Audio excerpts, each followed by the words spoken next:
Okay, you're all set. And good morning, everyone, and welcome to the March 1st edition of the Joint Standing Committee on Energy, Utilities, and Technology. My name is Seth Berry. I'm the House Chair of the committee, and I'll be chairing the proceedings this morning. We also have a 1 o'clock scheduled for this afternoon for a presentation from the PUC. The first 2 work sessions, and we'll begin, as always, with committee introductions. I'll begin with my co-chair, Senator Mark Lawrence. Thank you very much. I am Mark Lawrence. I'm the Senate Chair of the committee. I represent Southern York County, which is the towns of Kittery, Elliott, South Berwick, half of Berwick, York, and Algonquin. Excellent. And next up, Senator Stewart. Hey, good morning, folks. I'm Trey Stewart, State Senator in District 2, which is 51 communities in Aroostook and Penobscot counties, and I reside in Presque Isle. Great. Representative Wadsworth. Good morning, everybody. My name's Nate Wadsworth. I represent House District 70, the towns of Hiram, Porter, Brownfield, Freiburg, and Lovell. Representative Foster. Good morning. I'm Steve Foster, coming to you from District 104. I represent the towns of Charleston, Exeter, Stetson, Garland, and Dexter, home of the Northern Maine Class C champion Dexter Tigers. All right. Congratulations to them. Representative Kessler. Good morning, Representative Chris Kessler from South Portland, representing part of South Portland and a little bit of Cape Elizabeth. Representative Cuddy. My name is Scott Cuddy. I represent House District 98. That's Winterport, Frankfort, Searsport, and Swanville, and I live in Winterport. Thank you. Representative Ziegler. Good morning. I'm Representative Paige Ziegler from District 96 in Waldo County, the 7 towns of Belmont, Liberty, Lincolnville, Mount Elmore, Palermo, and Searsmont. And Representative Sachs. Good morning, everyone. My name is Melanie Sachs. I'm proud to represent House District 48, which is Freeport and part of Pownell. Good morning. Fantastic. Again, I'm Seth Berry. I represent House District 55, which is Bowdoin, Bowdenham, most of Richmond, and beautiful Swan Island on the Kennebec. Other committee members will be joining us today as their busy schedules permit. And we are fortunate to have with us, as always, our committee analyst, Lindsay Laxon, and our committee clerk, Jason Ellerding. And with that, we will jump right into today's business. As advertised, we'll be taking up LD 1202 first. We'll then go into work session on LD, I believe it's 1567, and take it from there. Lindsay, no, what is the number? I'm sorry. 1579. 79. Okay, great. This is what happens when you serve for too many years in the legislature. It's probably a good argument for term limits. Okay, so LD 1202, and Lindsay, if you could begin by just reminding us where we've been. Have we had a presentation from you? If so, I think it was a while ago, so we might need to just want to go over the parameters of the bill. And I do believe there's a sponsor's amendment, so I want to make sure that the sponsor has a chance to talk through that with us. Excellent. Well, I just sent out bill analysis for LD 1202. And when the committee is ready, I can share my screen and walk through that. This bill did have a public hearing. This was a carryover, so this was back on April 15th of 2021. So it has been a little while, and there is a sponsor's amendment that was distributed this morning. So it is up to the committee whether you'd like me to present bill analysis or if you wanted to hear from Representative Wadsworth, however you'd like to proceed. Let me just check with the sponsor. Representative Wadsworth, do you think that it would be helpful to start with the sponsor's amendment, or you want to just have the analysis presented first? Let's see, yeah, why don't we go through the analysis and then go through the amendment? And actually, I'd asked Melissa Winnie from the Governor's Energy Office to present the amendment because the GEO has been working with the stakeholders on this, on the amendment. That sounds good. We'll do it that way. And Lindsay, why don't you go ahead and share your screen? Excellent. Bear with me one moment.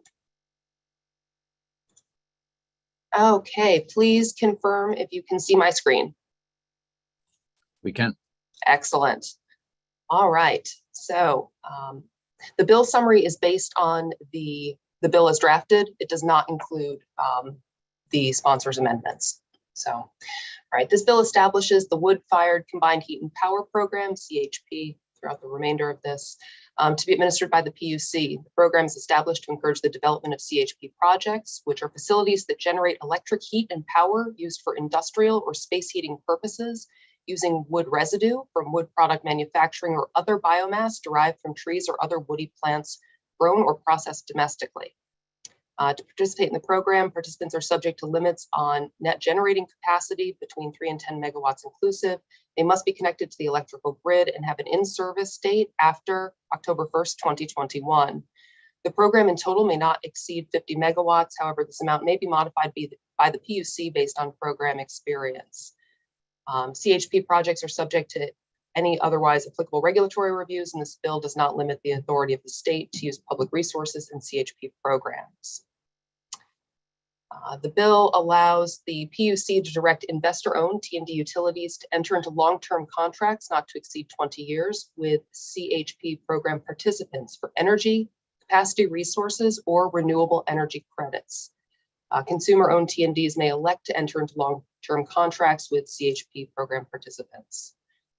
Energy, capacity resources, and other renewable energy credits contracted through long-term contracts with CHP programs may be sold into the wholesale market in conjunction with solicitations for standard offer supply bids or solicitations for green power offer bids. The PUC is required to develop procedures for long-term contracts for T&D utilities having the same legal and financial effect as the procedures used for standard offer service. The PUC shall establish a contract price for all CHP project contracts entered into by T&D utilities that may not exceed the tariff rate for commercial and institutional NEB projects, energy billing projects, in the year the contract price is established, plus annual cost escalators adopted by the Commission. PUC is required to ensure that costs and benefits for investor-owned T&Ds are allocated to electricity consumers in accordance with existing law. And contracts for capacity and related energy must provide that payments are made after the energy has been provided, and the PUC is required to ensure that ratepayer protections are put into place. The PUC is required to adopt rules to implement the chapter. These will be routine technical. The PUC also is responsible for developing a system to track CHP projects and provide a biennial report to the committee, including the progress of project development, an assessment of the program with respect to encouraging sustainable development of CHP projects in Maine, and recommendations to improve the program. The first report was set to be due by January 1st, 2022. The bill also allows the PUC to incorporate energy generated by CHP projects into the supply of the standard offer, and it requires the PUC to encourage Maine-based entities to participate as standard offer providers if they are not already. The bill also has a section which allows the state in purchasing electricity supplied by renewable resources to give preference to electricity generated by CHP products, as the state is already allowed to do for electricity generated by community-based renewable energy projects. So at the public hearing, the committee heard from a number of individuals in looking at some of the suggestions that came out of the testimony. Some of these, I believe, are addressed in the sponsor's amendment. There's a suggestion to include a requirement that a CHP facility be highly efficient, to incorporate a greenhouse gas reduction requirement, and to lower the program limit, which is currently at 50 megawatts.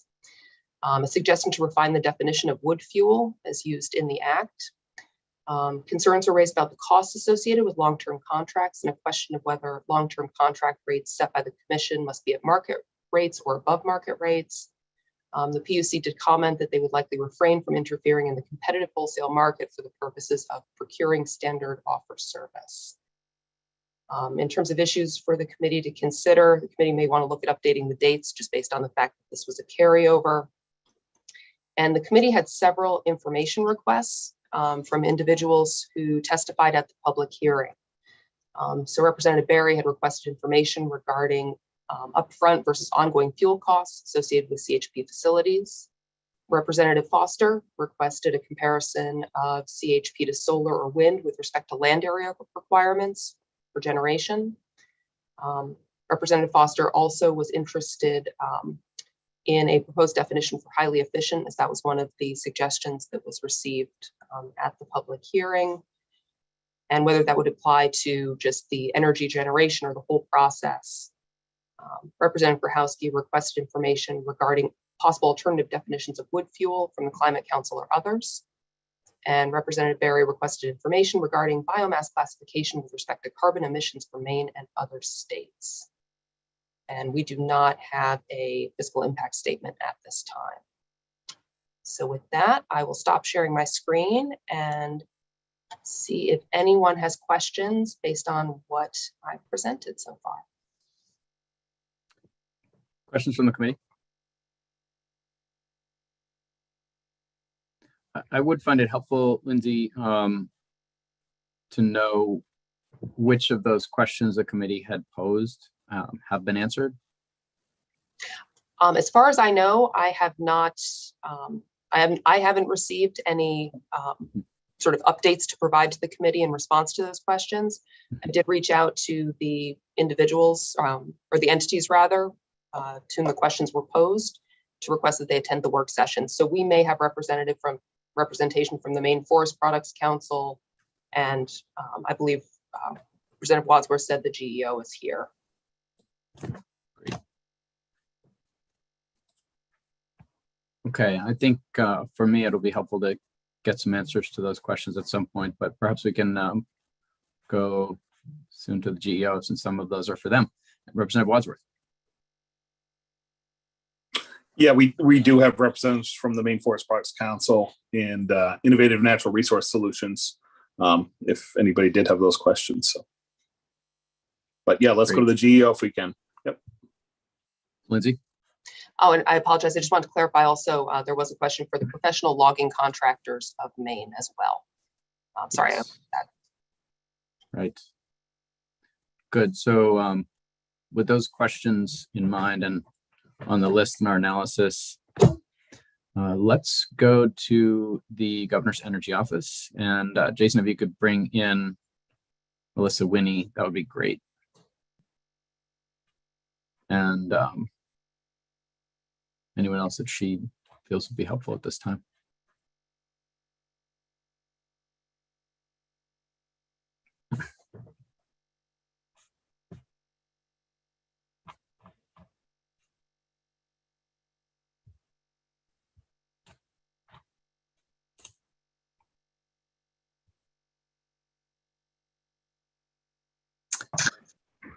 Welcome. Thank you, Representative Berry. Good morning, members of the committee. My name is Melissa Winnie. I am an energy policy advisor in the Governor's Energy Office. Thank you, Lindsay, for the overview of the legislation as it stood previously. I think with that, I can walk through just the edits. And we have been working with stakeholders. Thank you to Representative Wadsworth for putting the bill forward and for working to further refine the language. As a quick reminder of where GEO stood, we did provide testimony originally in general support of the concepts and highlighted a number of questions and concerns which have been addressed in this sponsors amendment. And I think we'll answer some of the questions that were posed, but if there are remaining ones, be happy to discuss those further. Lindsay, are you able to share your screen for the sponsors amendment?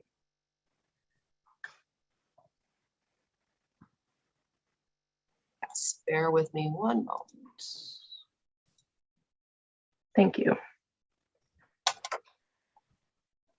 So I think we can go just kind of edit by edit here. So there's nothing in this first section. The first major change here is refining the definition of wood fuel. So as we mentioned in our testimony, we were hoping to see a definition that really focuses on the residuals market. And so that is what is included here. So manufacturing residuals, including but not limited to mill chips, sawdust, bark, shavings, and fines, harvest residues, including trees or portions of harvested trees that are too small or of too poor quality, and down trees from extreme weather events and natural disasters, non-hazardous landscape or right-of-way trimmings and plant material removed for purposes of invasive species control. So I think we discussed previously, making sure that this isn't using kind of trees that are grown just for the purposes of CHP, but really focused on the residuals market, which, the forest products folks can speak to better than I, but will really help support their industry. The next major change, we had some concerns about the size of the program. We're really viewing this as a pilot program to kind of better understand how this will operate and what the bids coming in will be. And so this is reducing the program size from 50 megawatts down to 20 megawatts.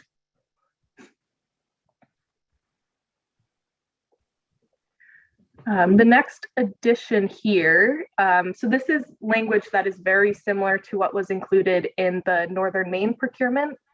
And so this is just further specifying that if at the end of the competitive bidding process, the PUC determines that no proposal meets the requirements or that it's not in the public interest, they can choose no projects, and they have the ability to open a competitive bidding process after that point.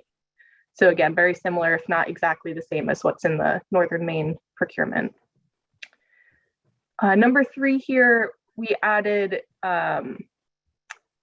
separately. So this is providing a little bit more flexibility for the PUC and how they procure the projects and have the cost recovery. So it can be separately or in conjunction with solicitations for standard offer.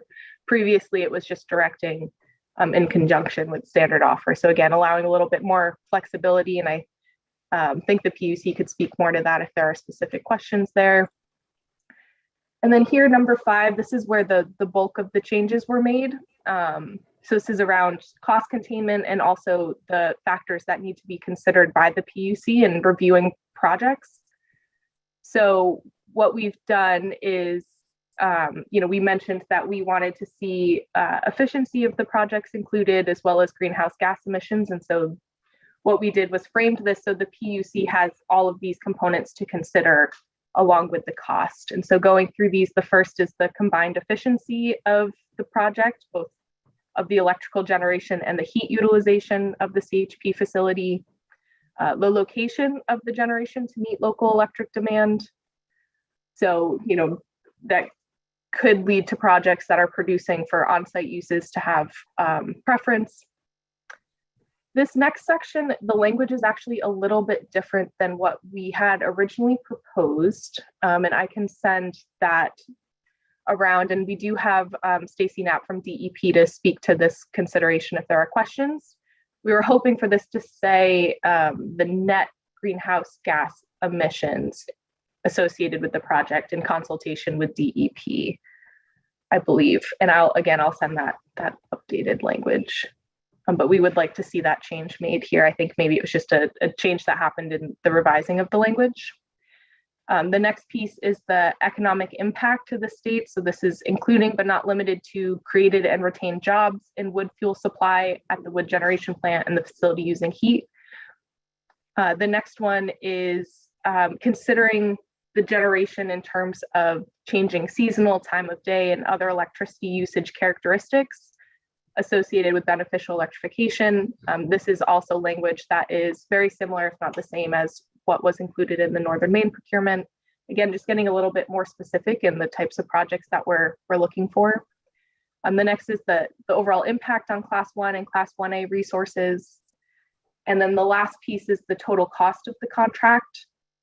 Initially, this was tied to the tariff rate for CNI net energy billing programs or projects.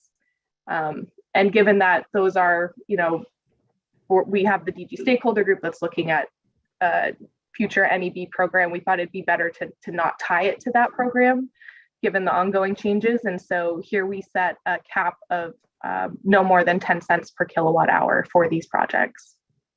I think that's all for that particular section. We changed the language in the rulemaking so the commission may adopt rules. Again, if there are questions there, I think the PUC will be better to answer those, but they're a little bit more flexibility for them to determine whether or not they need rules for this. And then that last edit is for the report, just updating it to 2023 given the year delay here. I believe that is it.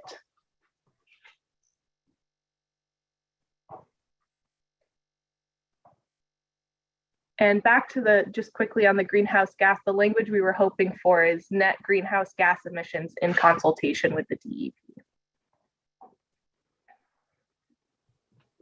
Got it. Thank you, Melissa Winnie. Are there questions about the sponsor's amendment or the underlying analysis? And we'll begin with Representative Cuddy. Thank you, Chair Barry. Thank you, Ms. Winnie, for going through that amendment. I appreciate it, and it answered some of my questions. In the first edit, where you have reworked the definition of wood fuel to ensure that we're talking about residuals, not fresh product grown for the purpose of powering CHPs. Is there anything going right now that would be the enforcement mechanism or enforcement arm, or who would be paying attention to this to ensure that we're only going to be burning residuals in these? Thank you, Representative, for that question. I can give a first attempt at it, and Representative Wadsworth, I don't know if you want to chime in here, but so these would be projects that are bidding into the PUC. So they would have to establish what that RFP looks like and what the bids are required to provide when they're looking to enter the project. And so I believe the PUC would need to ensure that, that's what's included for the project initially, but in terms of ongoing enforcement, I'm not sure exactly who would, in terms of like going to a facility and making sure that that's what they're continually using. I think that they would have to adhere to the contract, which would require that this is the wood fuel that they're using. But perhaps others can speak more to what that would look like in practice. But if they had the contract, this is the definition that would be included for this program. Representative Cuddy, any follow-up? No, I mean, it sounds like there isn't a plan or a group that's responsible for ensuring that we're only going to be burning residuals in here. If that isn't what you intended to say, then if somebody else has if somebody from the PUC is here, or if Representative Wadsworth has more information on it, I'd appreciate it.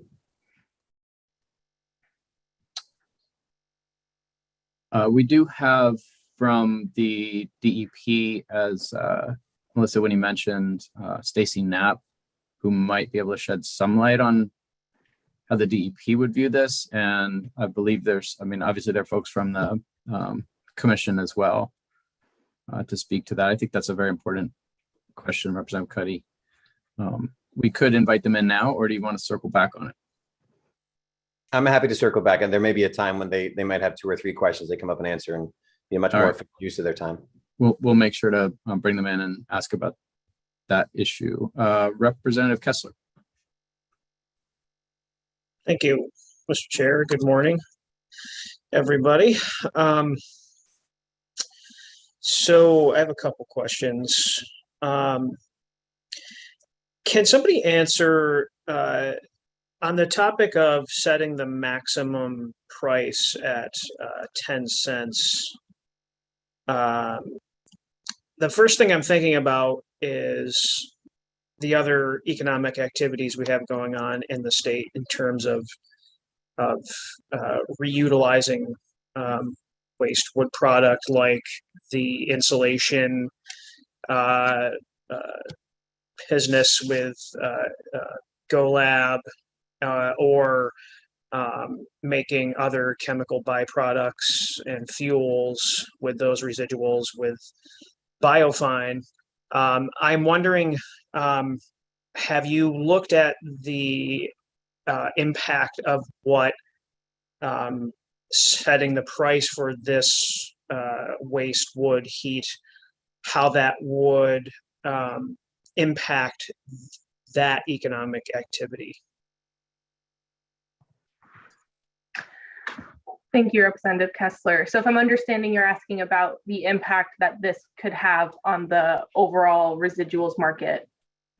Yes, and what is the price that waste wood is fetching per ton, and how would that impact those other businesses?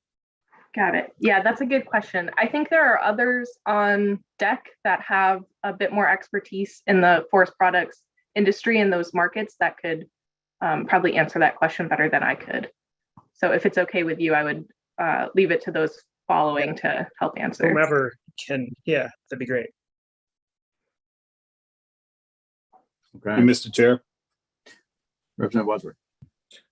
Probably Eric Kingsley, who works with the Maine Forest Products Council of Maine, could probably best answer that question. May we beam them up over. Representative Kessler, you want to go ahead and take Representative Wadsworth up on that recommendation? Okay. Yes. We'll ask that Jason bring in Eric Kingsley, just for the purpose of answering that question.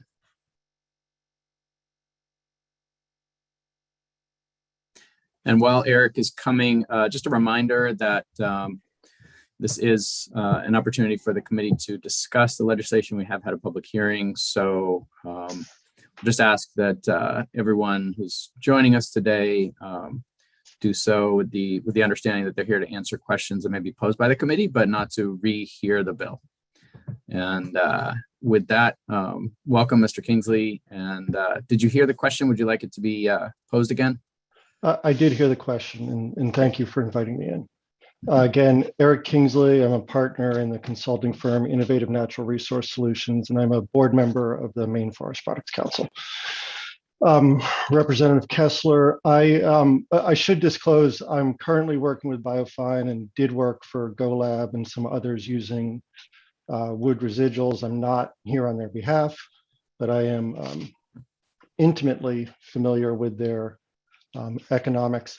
To sort of set the picture, since 2014, Maine has lost markets for 4.4 million green tons of wood residuals, or really, biomass plants and pulp mills in that period.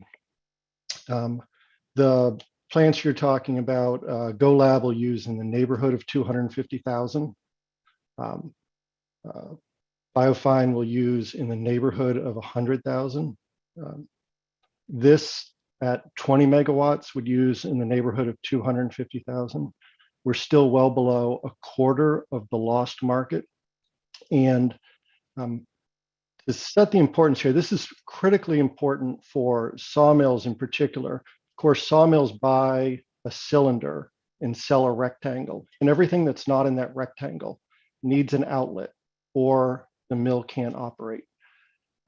This past year, due to the inability to move product, even with the high lumber market, we've seen some mills unable to add shifts, increase production, increase economic activity in the state. And I'm working with a sort of major sawmill company based in the Southeast that is looking in Maine, and getting wood is not a problem. Finding a location is not a problem. Finding labor is a challenge, just like it is everywhere, but it's a surmountable challenge.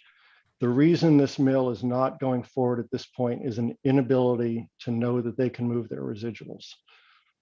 So we continue to have a significant glut of residuals in Maine and across the region. Things like GoLab, which is using softwood residuals, Biofine, which can't use sawmill residuals, can only use forest-derived residuals. Some similar with other biochemical folks that may be announcing soon, are certainly moving in that direction, but this will do nothing to negatively impact existing markets, and in fact has the potential to support increased economic activity and residual production. I hope that answers Kessler, any follow-up questions? Yes, please. Thank you for that information. That's very enlightening as to how much still needs to move. I'm wondering if you can shed light on whether those particular projects, if they could also potentially join in this program with their facilities that they're going to be building. Yes, both entities would be eligible to competitively bid in, just like anyone else, and may do so. I'm sort of not at liberty to say whether they would or wouldn't, but certainly anyone using or producing residuals would evaluate this opportunity. Okay, thank you very much.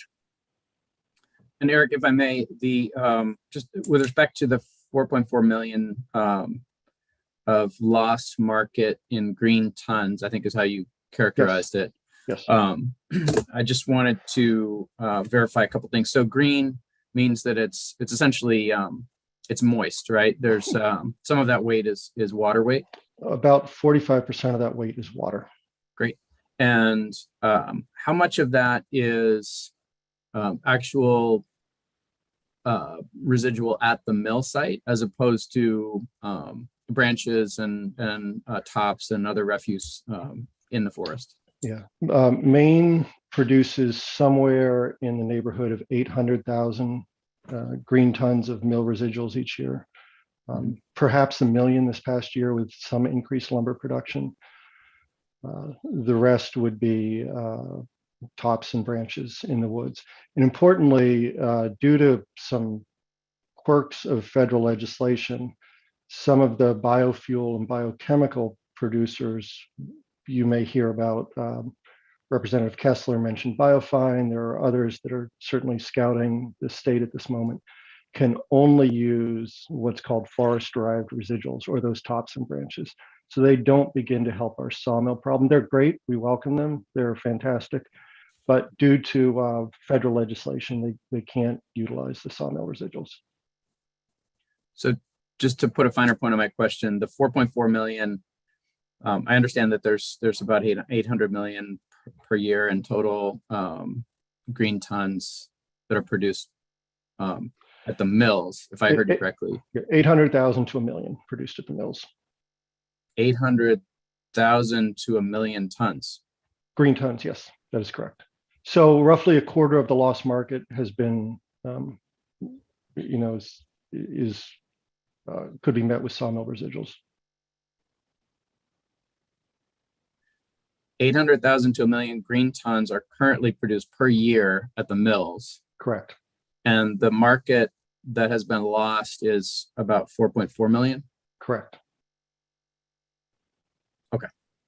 So a quarter could be met by the mills. The remaining 3/4 would need to be met through forest residuals. Correct. Now, the volumes we're talking in this project and with GoLab combined, which is using mill residuals, is about a 500,000 tons. So still not dealing with our mill residual challenge. Got it. I would expect, and certainly there's flexibility built in here, but I would expect that most of these projects will be proposed at sawmills that have a way to utilize the heat, and will seek to use. They'll use it as a secure market for their mill residuals. That obviously isn't a guarantee, but it's the way the way the market would work. And one more question from me before, and I apologize, Representative Grahowski, I'll get to you next. But the just on this point, the 4.4 million in lost market, is that how much of that is attributable to the loss of businesses that require pulp or other potentially rectangular wood, or full round wood, just that don't have it, in other words, the market is lost because there isn't product to sell. About half of that is, well, all of it's lost because there isn't product to sell, but About half of that would be biomass, either at most of the paper mills that have gone out of business had biomass as part of their energy island. And there were standalone biomass plants that are no longer operating. Roughly half of that 4.4 is biomass. The other half would be pulp mills, which use a combination of roundwood, as you mentioned, and sawmill residuals, but can't use bark and therefore aren't using forest-derived residuals. Got it. Thank you. Representative Brahowski. Thank you, Mr. Chair. And I have some questions to follow up on some of those numbers. I was just curious before Representative Berry's questions. When you say that there's 4.4 million green tons lost, yes. Is that the entirety of the green ton market, or what percent are we talking about compared to what has been ongoing? Maine now harvests between 10 and 12 million green tons a year. It's been obviously higher. So we lost somewhere in the neighborhood of between a quarter and a third of the total wood use in the state. Thank you. The next question I had was, I heard you say that since this bill redraft proposes a cap of 20 megawatts, that was equal to around 250,000 correct tons. And you said that there are 800,000 to 1 million tons of mill residual. Only a small percentage of that sounds like it's being used by the companies that Representative Kessler mentioned. So I guess my question is, if that can be met with 250,000, why is it that the new draft has a need to use harvest residues at all as a definition of wood fuel? It seems like there is plenty of wood or plenty of residual product coming strictly from the mill process. Is that math correct? The math that you shared is correct. The issue there is that generating energy is the lowest value use of wood. If going forward, there are opportunities to use those mill residuals in higher value products. In other words, if federal legislation changes over the 20-year period and there are opportunities to put those to higher economic uses, that would be good public policy. Importantly, because we're talking even on the harvest side, harvest residuals, no trees would be being,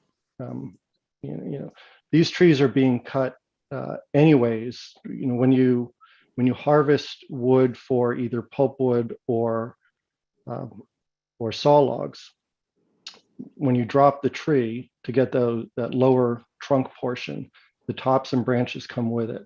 So those tops and branches have already entered the carbon cycle. So they become a very sort of carbon attractive. They are going to be potentially a little bit more expensive.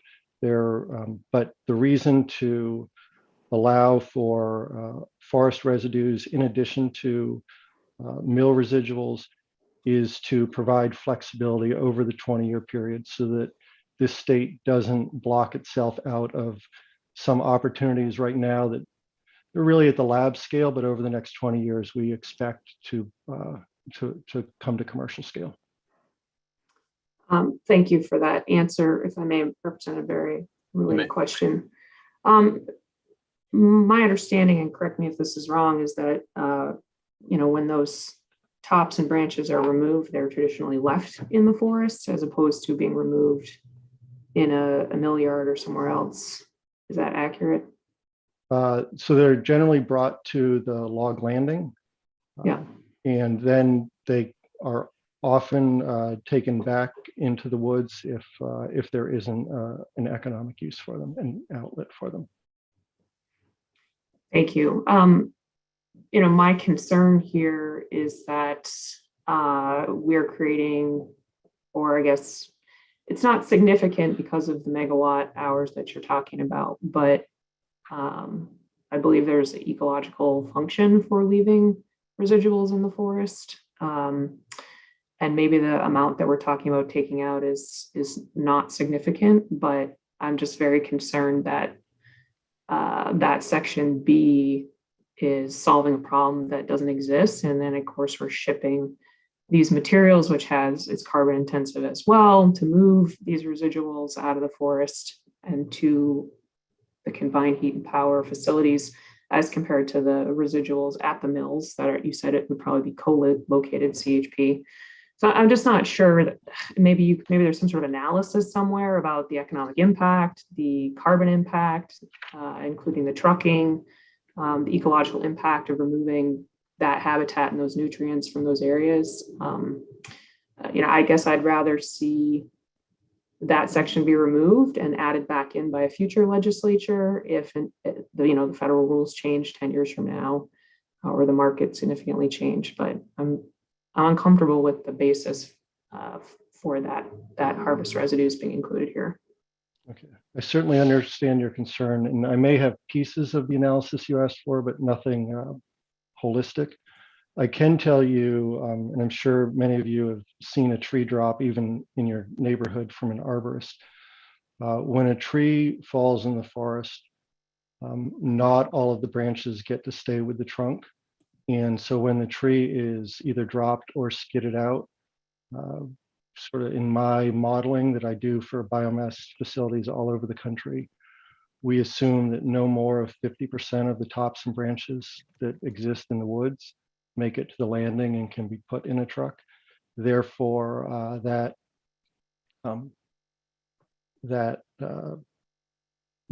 coarse woody debris, those tops and branches, are remaining. Not 100%, but in our experience, and it depends on time of year and species and some other pieces, but plus or minus 50% is what's available to market, because it's simply not worth it to go back and collect sticks. Any follow-up, Representative Krahowski? I'm good for now, thank you. Okay. And again, this is it's a work session, so discussion as well as questions are welcome. And thank you, Mr. Kingsley, for answering the questions the committee does have. Representative Foster. Thank you, Mr. Chair, and thank you, Mr. Kingsley, for your information you're providing here this morning. I won't get into the argument that has been had for at least all of my lifetime between environmentalists and the wood industry on whether to leave residue in the forest is better or not, because times have changed. We're now talking about decay and methane gas and carbon cycle and so on and so on. Just to clarify a few things. First of all, when we talk about the loss of place for a mill to get rid of the sawdust chips and so on that come about from the process of producing their product, we're talking about the loss of paper mills, basically, that use the chips and fines. And it was it was good for both the provider and for the purchaser to have those materials. Is that where most of this loss of a place to go with this material has come from? That accounts for a little over half. So we've lost the pulp mills in Madison, Bucksport, Millinocket, East Millinocket. Jay significantly. And then separately, most of those plants had biomass islands, so produced their own energy. And we've lost two biomass plants in Aroostook County, one in Fort Fairfield, one in Ashland. And to give folks a sense, Representative, if I may, 4.4 million tons means nothing to anyone. I'm well aware of that. It means nothing to me. I can't get my head around it. My office is in Portland, Maine. If we took full trucks of wood and put them bumper to bumper with no space between them, a line carrying 4.4 million tons would start at my office and finish south of Orlando, Florida. Thank you. If I may, Mr. Chair. Yep. Follow. Go ahead. So with that in mind, we have a substantial sawmill just out of my district in Dover, Foxcroft, Quebec. And they have expanded greatly, brought a lot more jobs to the area, modernized, invested a lot of capital to do that. They have to get rid of the residual coming from, even though they are sequestering carbon in the product they produce, they still have chips and sawdust to get rid of. In the past, there are named places in the woods of Maine. So on the maps, you can find sawdust pile, where that in the past, some of that refuse, if you will, was just left. I don't believe that that is any longer allowed. And if you could, where would they, if they could afford to dispose of those byproducts of their process, what are their options now if they can't sell it to, say, a paper mill for producing pulp or for biomass for burning for energy or for pellet production, that type of thing? Yes, so those are the current outlets. If someone is unable, you are correct that there are former piles at former sites. I think understandably DEP no longer allows that. I think there are significant environmental and perhaps fire risk issues as well. The option is now landfilling. If you can't move it, that is obviously a negative cost. There's not only the trucking costs associated, but there is a tipping fee associated that over any meaningful period of time would put Maine mills at a significant disadvantage. In fact, I mentioned that I'm working with someone looking to bring a sawmill to Maine, and that's something we evaluated, and that they would rather spend money in the Southeast it's an economic deterrent. And in fact, when we look at the Pleasant River mills, like in Dover Foxcroft and outside of Ellsworth and some others, they've been very interested in this. I've had discussions with this. They and particularly other softwood sawmills are struggling to understand where their residuals are going to go over the next 20 years. And if we lost another pulp and paper mill, and I don't see that in the immediate horizon, but over the next 20 years, I think we can be assured that will happen.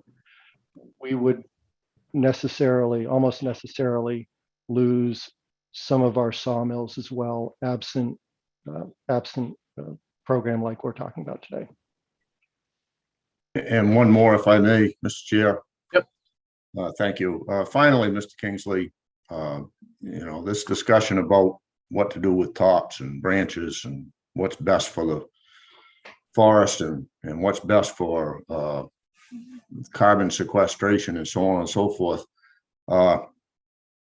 In fact, and you may be familiar with this, I hesitate to make statements when I don't know exactly what I'm talking about, but I believe that there is a large solar farm being currently land is being cleared. My understanding, it's up towards 700 acres in the area of Albion, land that currently is managed by a logging a wood ownership company, and normally managed for log production.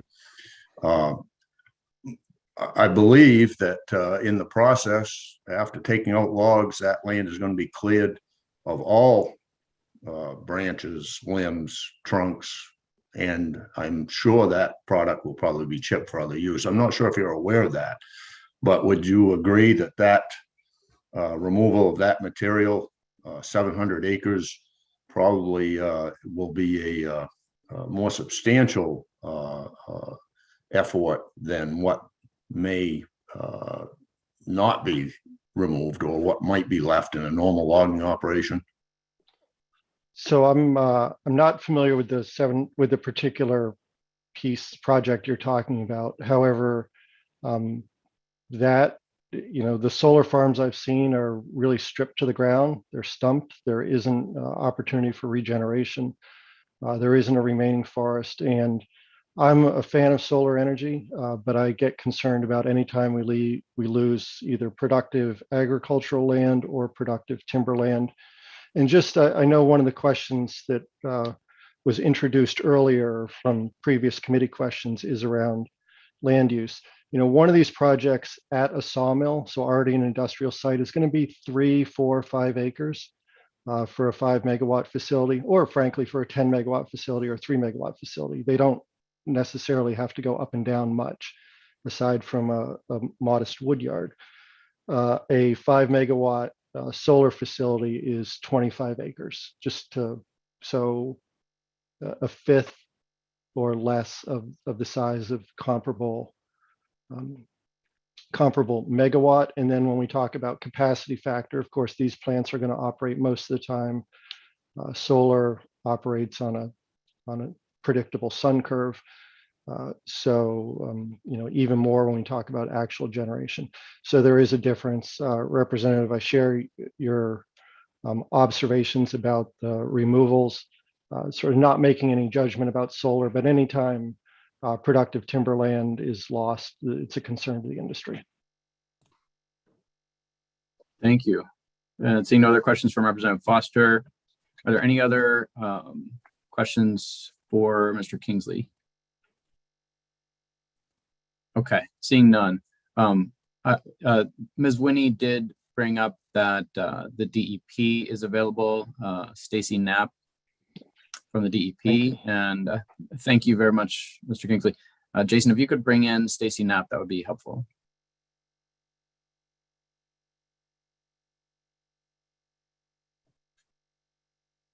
And I'll just start by asking the committee if anyone has a question for the DEP.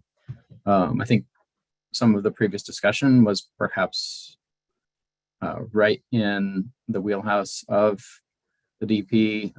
And just as a reminder, Stacy Knapp is in charge of their work on measurement of Maine's overall greenhouse gas emissions. And can you hear me? Yes, Stacey? I can now. Sorry. When they Great. bring you in, it drops you for a little while. I know. I was sort of just filling time there while you came in. Okay, welcome. And Representative Cuddy. Thank you. I don't know, Ms. Knapp, if you're the correct person for this, but earlier I had asked the Governor's Energy Office whether or not there was any way that we could be certain that these folks would be burning residuals only. And from Mr. Kingsley's presentation, it sounds like it would be a boon to them to have the residuals. So on a practical level, it sounds like residuals would be available. But is there any process in place that you know of to ensure that, or any process that would be put in place that you would know of to ensure that these facilities will be burning residuals and not fresh trees? Yeah, not through DEP. We don't monitor that in any way. As Mr. Kingsley said, though, I mean, that's the waste wood. So let's get some energy out of it and not just let it rot and those greenhouse gas emissions go into the atmosphere anyway. And I think that the forest products industry is, they're looking for a use for those residuals. So it's to their benefit to use those, but I don't know who would monitor that. Any follow-up, Representative Cuddy? We'll go to Representative Ziegler. Yes, good morning, Ms. Knapp. So would you say cogeneration is different than just burning biomass?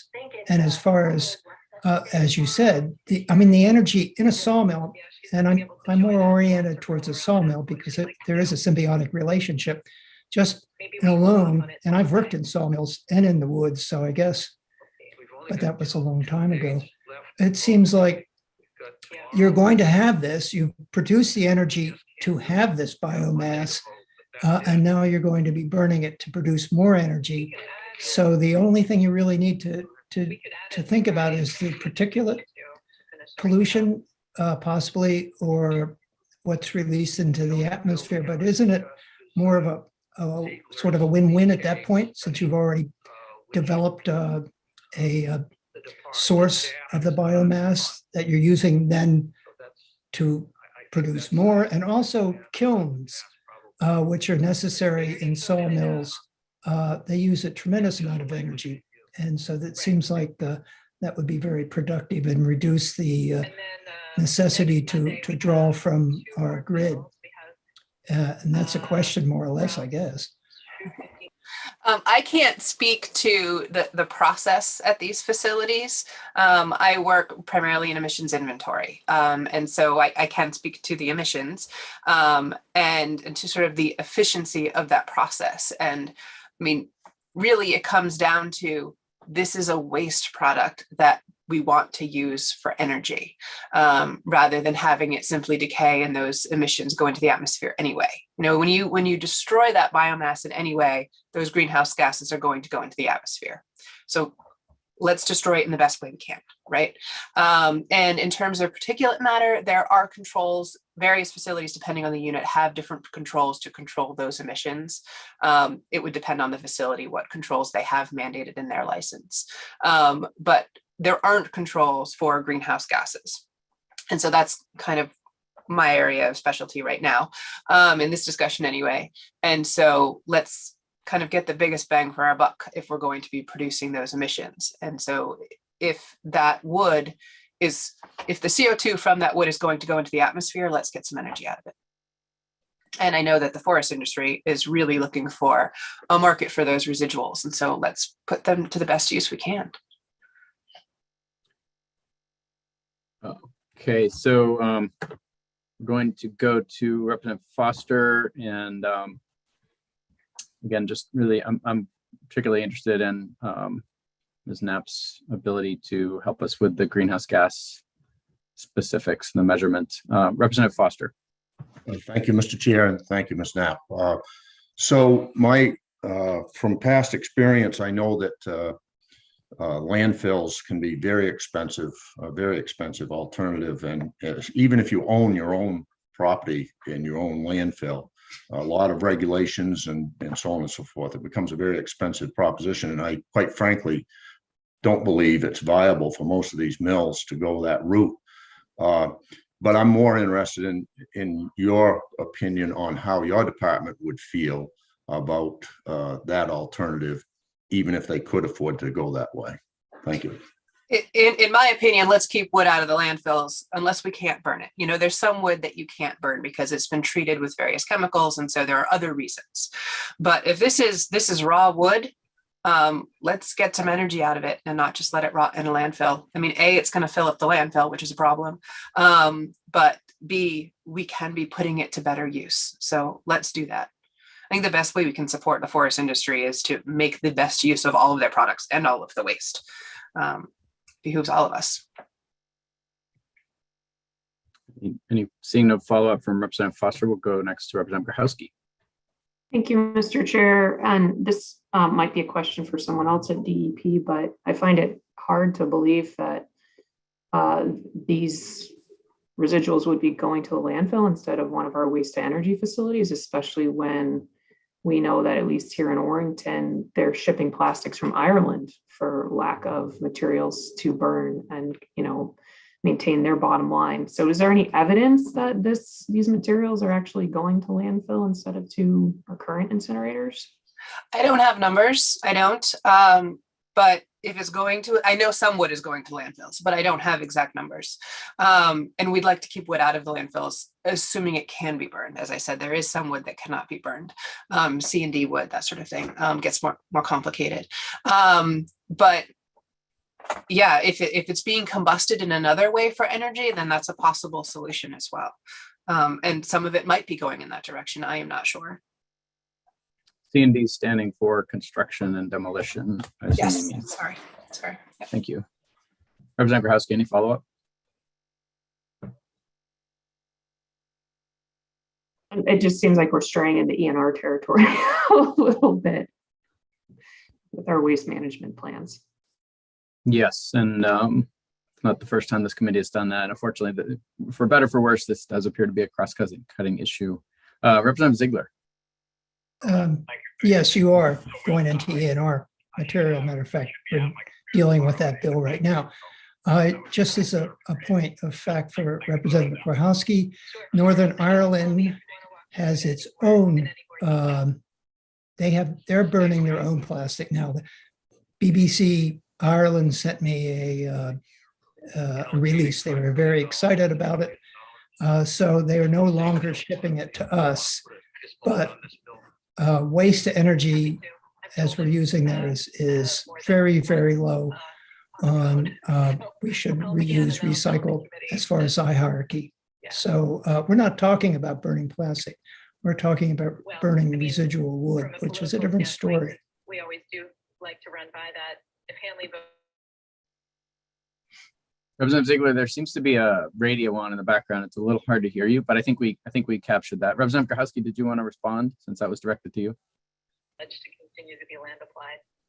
And that's the ENR committee in the background. Sorry. Got it. Always impressed with your ability to work across committees. Yes, Representative Grohowski. Yes. Okay. I see a hand from Representative Foster. Thank you, Mr. Chair. Just another side to what Representative Grohowski has referred to. One of the issues with biomass in general is it's for the value of it, it's a relatively expensive item to ship. And for instance, several years ago, I had some logging done on my land.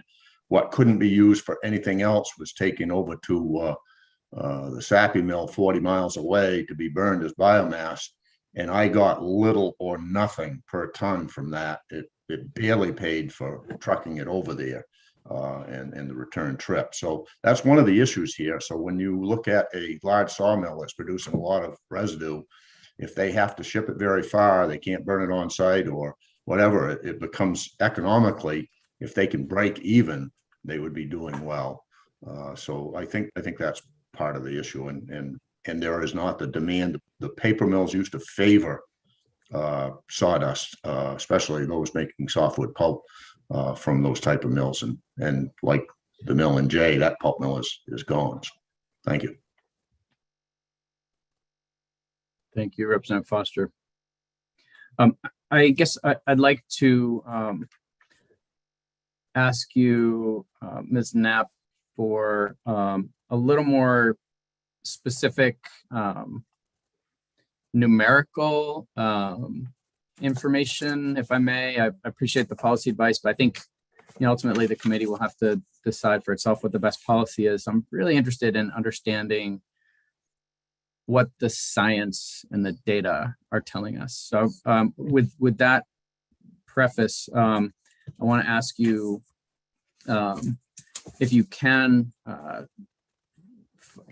I realize you don't have the numbers currently, but can you reach out to the industry and find out how much is currently, or maybe direct the committee to the right source, how much is currently being landfilled, since that came up as a claim, and how much is currently being incinerated?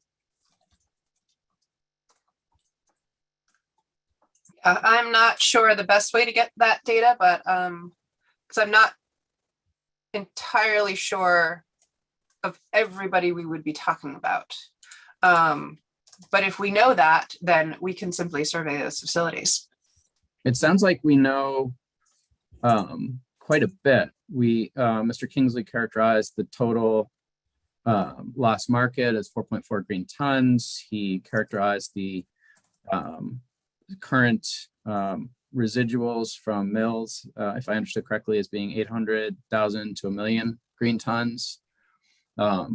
So we've been given some very hard numbers today, and I would, for one, would really like to understand what's being incinerated and what's being landfilled from that. I'm just saying, in order to answer that question, I need to know more about the who we're talking about. And so I can dig into that a little bit. Right, that would be great. And as a follow-on to that, let's say we're talking about, maybe the committee is particularly interested in addressing the 800,000 to 1 million green tons that are being produced by on-site facilities, mills and the like. So it's not residue from the forest floor, but sawdust and similar. What would be the overall BTU value of that wet tonnage if it were burned? And I assume it would be dried and burned. If we use EPA's CFR 40 Part 98 for emission factors, and wood is broken down there, biomass specifically, wood and wood residuals are broken down, and they are by percent moisture. So green wood is considered 50% moisture. Yep. And so it's 8.74 MMBTU per short ton. Great. And what would that in a highly efficient combined heat and power facility, what would that yield in terms of megawatts? That I don't know. Would it be possible to figure that out? That's the efficiency of the unit itself. So that you'd need to know more about the unit that they're using. And I could reach out to licensing and see if they might have a clue, which I assume they would, but I don't. And I'll direct that question to Ms. Winnie as well. It would be helpful to me in thinking about the megawatt target that's in this proposed sponsors amendment to understand what a sensible target would be based on the available fuel. Thank you, Representative. Yeah, I don't have an answer offhand, but I can work to get an answer for you. That would be great. That'd be great. And then Ms. Knapp, turning back to you, I have a question about the greenhouse gas benefit of branches and tops that are left in the forest floor. Can you give us the state of the best available science with respect to measurement of combined life cycle analysis for greenhouse gas emissions for tops and branches that are left in the forest, to benefit the soil versus, trucked to a facility and burned? Yeah. In terms of greenhouse gases left to benefit the soil, it's irrelevant. What's left is not the greenhouse gases. So the greenhouse gases are going to be released into the atmosphere. The other pieces are going to help the soil. So when we look at net, we're looking at it as a whole. And at DEP, we are not doing those raw calculations. The University of Maine is doing those calculations for us. So they are looking at the standing stock in the forest, and then they're looking at kind of dead biomass on the forest floor as well. And can you give me the specific studies that you're referring to when you say that the tops and branches that are left on the forest floor have no benefit from a greenhouse gas standpoint, as opposed to being burned? Nope. It's an assumption that we make that when a tree is felled in the forest, that CO2 is released into the atmosphere. If it's burned, it's released into the atmosphere. If it's decayed, it is released into the atmosphere. If that tree is gone from the forest, that CO2, we assume, is released into the atmosphere. So there's no assumption in DEP's analysis currently that there's a difference or distinction. But I guess what I'm asking you is about the science and what the science says. That if you look at the IPCC guidelines, that is what they recommend doing. It's a stock change. So if you have 2 trees in the forest one day, and the next year you have 1 tree in that forest, you're assuming that 1 tree that's missing, that CO2 is released into the atmosphere. Great. So that's their calculation method. And which you've mentioned working with the University of Maine. Can you specify the researcher and or the scientific evidence that supports this approach? Yep. So we're working with a group of people. So it's the group of researchers that put together the carbon budget, version 1, in coordination with the Climate Council. So I can get the full list of authors for you.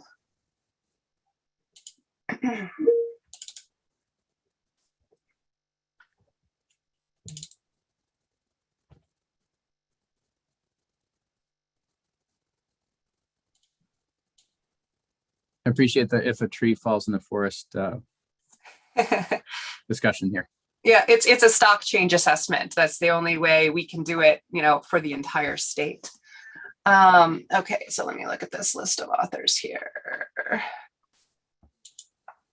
And you can, if you don't have it handy, you can just send it to me. Yeah, my primary contacts, you guys are probably well familiar with Ivan Fernandez, who is on the Scientific and Technical Committee of the Climate Council. Yep. Adam Dagnow is a forest economist, and so we're working very closely with him. Dan Hayes does a lot of carbon research, both forest modeling based on LIDAR as well as boots on the ground. He does amazing work. Jeremy Frank is actually a biometrician for the state of Maine. We work very closely with him. Beverly Johnson does a lot with blue carbon, and there's now a whole blue carbon committee that's working on looking at that piece of the carbon budget more closely. There are a number of different marine scientists in the state that are working on that. And I'm not going to say this name correctly, but Aaron Wiskedel, maybe? He's at the University of Maine as well. So there are a number of scientists at the Center for Research on Sustainable Forests, as well as the Climate Change Institute that are working on this with us. That's great, thank you. And did you say that that's part of the Science and Technical Standards group, working group of the Climate Council, or? Yeah, Ivan Fernandez is the head of that. That much I was aware of. Just clarifying that there's this larger group is a different part of a different effort than it sounds like. Yep. So these are the folks that pulled together to put together this draft. So when the Climate Council got pulled together and said, well, what does Maine Carbon's budget look like now? We didn't have one. And so these researchers volunteered their time. There was no funding associated with this. These researchers volunteered their time because they are the experts in their field to put this together. And this was V1, and now we're all working on version 2 to refine those calculations. Great, thank you. And I'm going to represent Foster next, but one last question from me is regarding soils. How does your current accounting system look at soil health, soil quality, and the greenhouse gas relevance of soil? Yep. So in the carbon budget, that is the soil piece. That's where soil falls into play. So we look at soils both in forests as well as in agriculture. The Surgo database is primarily the resource for that. And Ivan Fernandez is the soil expert in Maine. So what accounting is there for soil amendments in the greenhouse gas measurement system that you're currently using? If I amend the soil to improve it and that benefits the forest or benefits the farm, and what carbon credit does that receive? Right now, none. And that's one of the difficulties of, some of these management tactics that we can take. How do we try to account for those? Because in the end, what we're looking at is the state as a whole, and we're making assumptions and little pieces, how a farm is managed, for instance, doesn't necessarily play into those calculations because we have no way of making those estimates. Carbon in soils is frankly, all carbon sequestration route is a growing science, and we are learning more and more and more every day. And so the effect on carbon sequestration of changed management techniques, both with agriculture, with the soil, everything, we're not positive how to make those best estimates. That's tough. All right, thank you. It's very tough. Yeah. Thanks, Mr. Chair. And just to clarify, maybe I didn't make it myself clear, but my points about landfilling residues from, for instance, a sawmill is that it's very cost prohibitive. I doubt very much, except in extreme cases, that much of that's occurring now. And as Mr. Kingsley referred to, what I was looking at is one of the reasons for this bill. He was referring to a company that might look to build a business here, forest products use business, sawmill, whatever, veneer mill, and they have to look at that aspect of their business. And I would make the argument that landfilling is not an option for them. And that's the reason that I brought that up. This use may very well be an option for them. So thank you.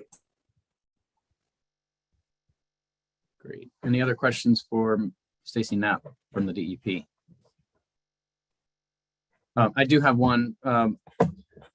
Stacy, the discussion of this bill in this committee is very much pertinent to our current policies around distributed generation. The initial bill contemplated essentially a parallel program. The amendment is a little different, but still in that direction. So, so solar, it was natural that solar came up earlier.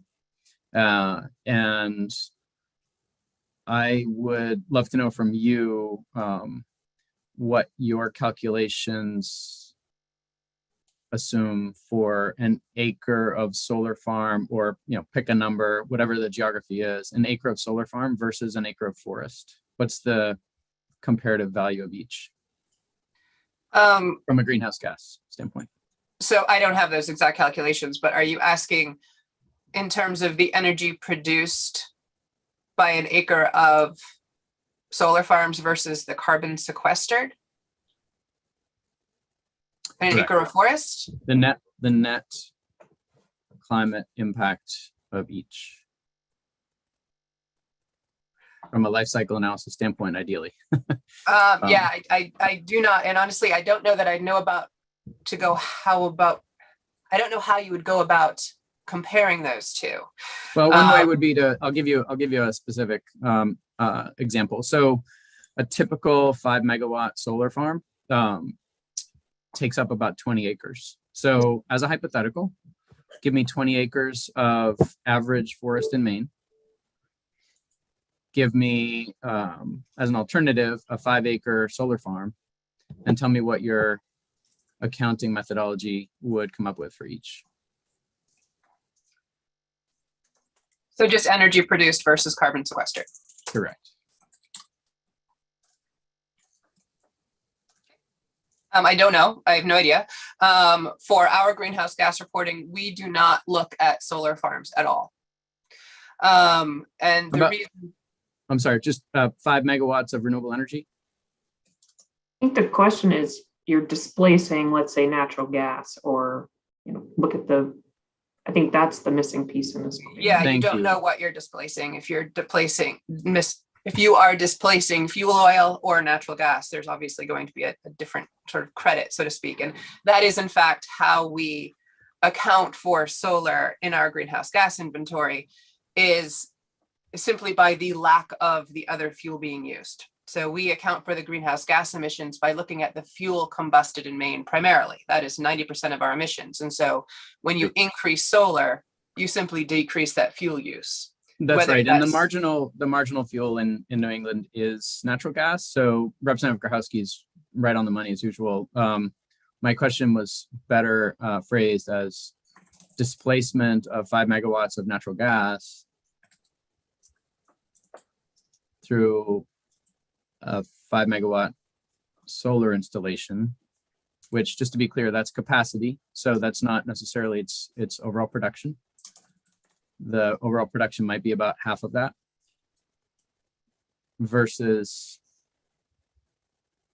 the 20 acres of forest and what that would sequester.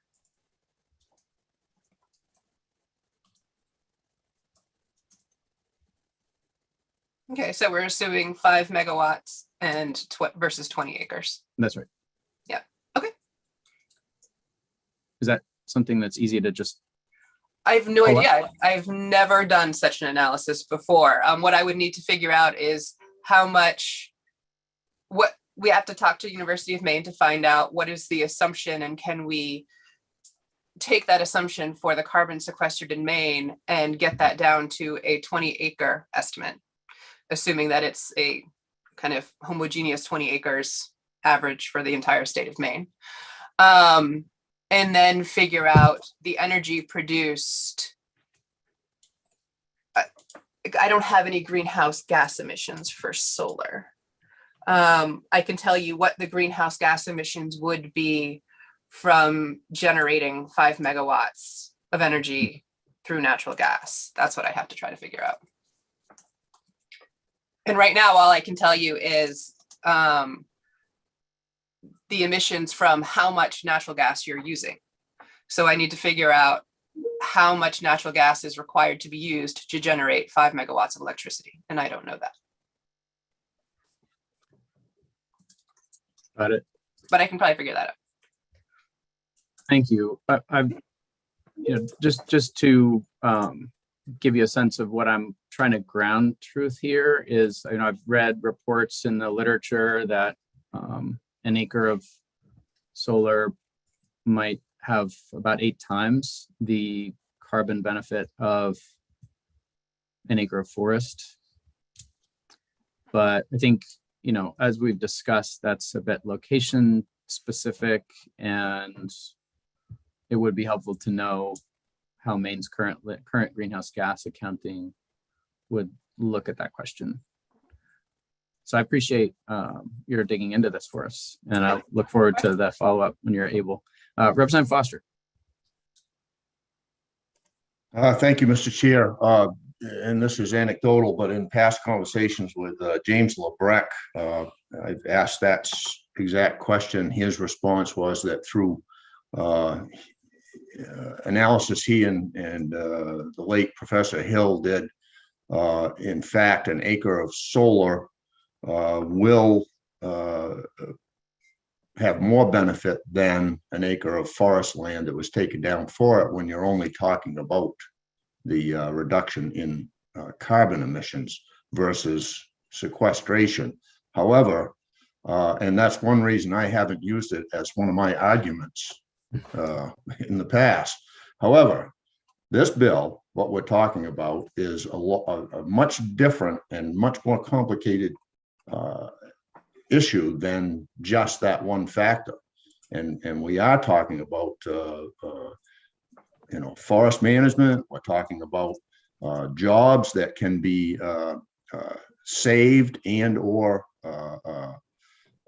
produced with new facilities that can take advantage of getting rid of residue from whether it's lumber production or some other means of using the wood out of the forest. This biomass, if you will, which again, it's not a very valuable fuel, if you will, to the landowner as far as getting rid of it, or the logger or whoever has to haul it. But we're looking at what can we do to help those businesses that can avoid having that product, that residue build up. How can we help them as an added benefit to bringing more jobs to Maine or keeping those that we already have, in light of the fact that the use for those residues where they used to be able to get rid of them has gone down. I'll give you one example. There's a hardwood mill, hardwood lumber mill in Milo, that years ago now, when I was on the school board, we built a new school in Dexter, and the state of Maine allowed us to install, or talked us into installing, a biomass boiler. We ever since have bought chips from that hardwood mill. And he received a little bit of money for those, and we had the benefit of reducing the amount of fuel oil, heating oil that we burn. And so that helped him stay in business while benefiting. And some might make the argument that burning those chips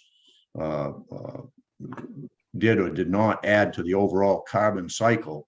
But all in all, the jobs that he was able to keep in his facility by being able to sell those that as a fuel to us and others in the area benefited a lot of the people of Maine in my area. So I just make that point. Thank you. Thank you, Representative Foster. Representative Cuddy. Thank you, Mr. Berry. On a different note, it seems like these are businesses that are looking for a place looking for something to do with this waste.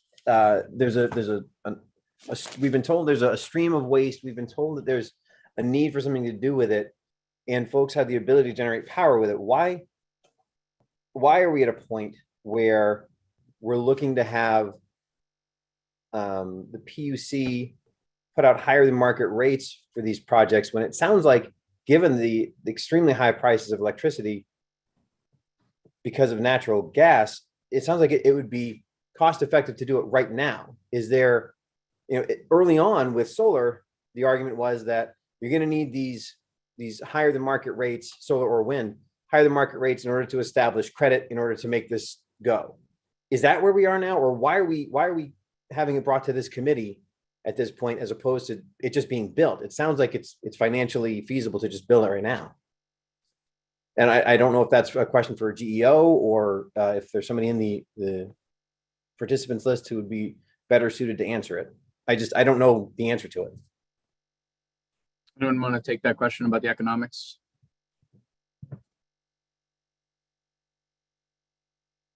Could I add to that question?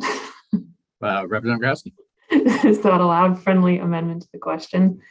I second that question. And I remember when this committee discussed the thermal RECs, for instance, we were presented with a really strong economic feasibility report, which showed us that while there would be some subsidization by the ratepayers, the multiplier effects throughout the economy were, I think, sixfold. So, it made me feel more comfortable putting the burden on the ratepayers to pay for these projects because of the benefit to our statewide economy. I think that's the same reason that I have supported that for wind, because I believe the analyses that show what potential that has. So I guess to put a finer point on the question, what do we have for information to tell us that this is the right thing to do for the overall economy and our goals, to put the ratepayers on the hook for this? Is there any analysis that we can look at?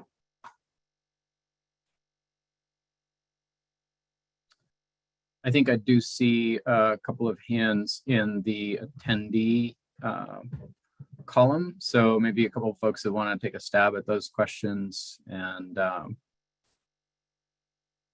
I will go ahead and Representative Cuddy, since you posed the question, would you like to hear from them? You want to? Yeah, please. I mean, if there's bring somebody in, who feels that they have an answer for that question, I'd love to hear it. We have Mr. Kingsley as well as Mr. Ferdinand. Want to bring them both in? It's your question. That makes a ton of sense. Yes. All right. Well, go ahead, Jason, and bring in Mr. Ferdinand and Mr. Kingsley.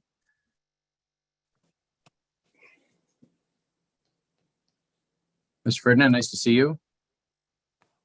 Hello, Representative Barry. You want to take a stab at that combined question? I don't know if you heard both the initial question and a follow-up. Yeah, and Eric Kingsley can give you numbers, but from an energy perspective or an energy and if you could just remind us, you're here on behalf of Forest Products Council too. I'm council, legislative council. Thank you. Great. As with many of the renewable sources that you guys are familiar with, the viability of the plant, especially with a fuel like this, you need to have a firm contract to finance it. And as you guys know, the market goes up and down.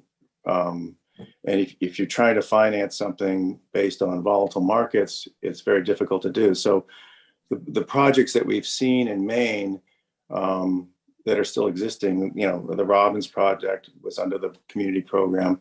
They got a firm contract, so they know that the revenue stream is there to support the investment in the energy system. So, and then remember that these plants are 90% capacity factors. These are like base load plants. They run a lot, and they're dispatchable. And so from that energy, Representative Crespi, what's the benefit? This has a huge benefit as we're growing out solar that has a 20% capacity factor. And we don't have that long-term battery solution yet. And so these plants not only are dealing with this sawmill residual waste, they're providing this grid benefit to support the renewable market that we're developing in the state of Maine. And it's dispatchable. It's a locally grown dispatchable source of fuel. We don't have any other things like that. Wind and solar are just environmentally based, and they're intermittent. So Maine is in a unique position to be just from an energy perspective that you guys deal with, to match this, at least this source, with those intermittent sources and be able to run a grid in Maine that is much more reliable for the ratepayers. And from a cost perspective, the 10%, I mean, not 10%, 10-cent cap is half of what you're paying for the solar. The solar price effectively is really high right now because of the natural gas prices. And it's less than the tariff rates as well for the other commercial industrial sources. So you're getting a 90% capacity factor dispatchable source for less money. So you're getting more energy for less money than you're already paying for with all the other things you're doing with NEB and things like that. So there's a grid benefit just from a ratepayer perspective to do this, given the transition that we're doing to renewable sources. Thank you, Mr. Ferdinand. And I just have to ask, since you also represent ISO New England, does the ISO have a position on this? No, they don't pick and choose. They've always said, we got a lot of natural gas reliance out there. It'd be good to have a diverse portfolio, but they don't pick and choose what the portfolio is going to look like. So this is a Maine issue. It's a unique Maine issue. Yeah. I was thinking of some reliability well, they certainly discussion like around generation that's going on in the ISO. They certainly like 90% capacity factor dispatchable sources. That's a good thing for them that they can use, because they, with the growth of the other sources, you still got to keep the lights on. So thank you. Representative Cuddy. Thank you, Mr. Ferdinand. Thanks for the wide-ranging answer. And but my question was specifically about why isn't private industry able to do this on their own right now? And you referenced the Robbins Lumber example, but your answer sort of brings the question back up. This is a 90% capacity factor. They're going to be able to generate power a lot, especially when it's needed, when the prices are higher. Is the business case, are we still not able to make the business case for this? Right. Is that the point? And I think Mr. Kingsley might, I would like to know Mr. Kingsley's answer on it as well. Right. That's exactly right. It's a business case, the ability to do this. Otherwise, you would see these being built already. They're not being built because of that factor. And Eric can give you the numbers on that. So. Sure. Thank you for the question, Representative. Mr. Kingsley, I'll call on you in a moment. I just want to make sure, Representative Cuddy, that you wanted to direct that to Mr. Kingsley next, or were you satisfied with the discussion with Mr. Ferdinand? No, I would very much like to hear Mr. Kingsley's answer. Okay, we'll go to you next, Mr. Kingsley. Thank you, and my apologies, Representative. I didn't mean to step on anyone there. Yep. So, Representative Cuddy, you're right. If we could, the real-time electricity price on ISO New England for Maine right now is $143. If I could get a 20-year contract at $143, that's obviously, well, that's 14.3 cents. That's obviously higher than the cap. We could go out and build these all sorts of places, and that would happen. The fact is that the forward price, maybe for the next year, supports these, but these are 20+ year capital investments. They'll be operating over that time period. And the ability to finance is 100% dependent on the ability to contract at known pricing, because you do have sort of ongoing fuel input needs, unlike wind and solar. So the market does not, cannot, and will not support these as merchant projects right now. And I mean, I can tell you that I've looked at this for a number of main industries, and it's not financeable. And if it can't be financed, it can't be built. Representative Cuddy? That's good. Thank you very much, Mr. Ferdinand, or Mr. Ferdinand and Mr. Kingsley. I appreciate the answers. Thank you. And Representative Grahowski, you had a follow-on question to that, so I'll go to you next. Representative Ziegler, did you want to talk about these economics, or was your hand up for a different topic? Yes, I do. I want to talk about that initially, like Robbins Sawmill. That's a huge capital investment.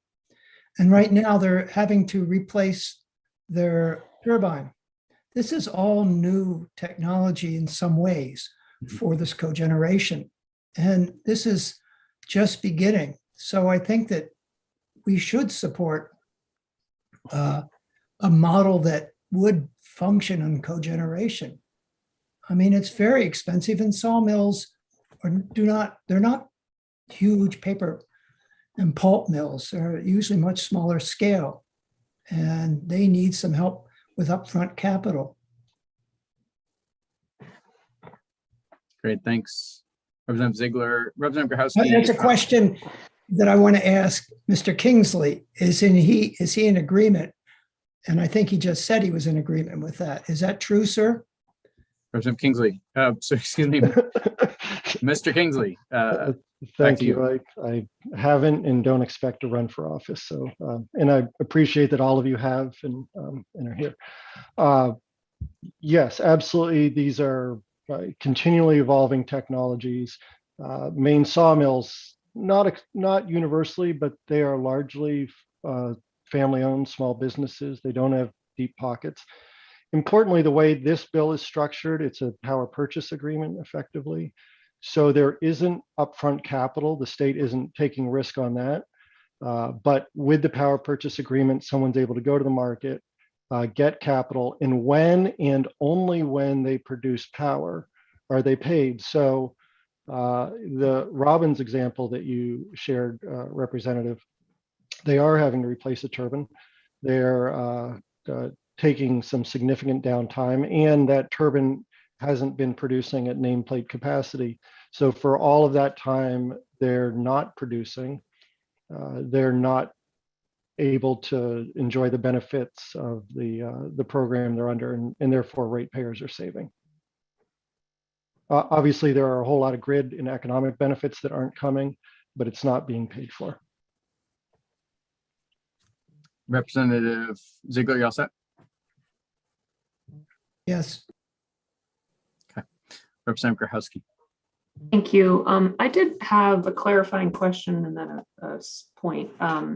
So is the Robbins project, is that financed or have a similar long-term contract power purchase agreement through the Public Utilities Commission? And are there others in the state that do as well, if that's the case?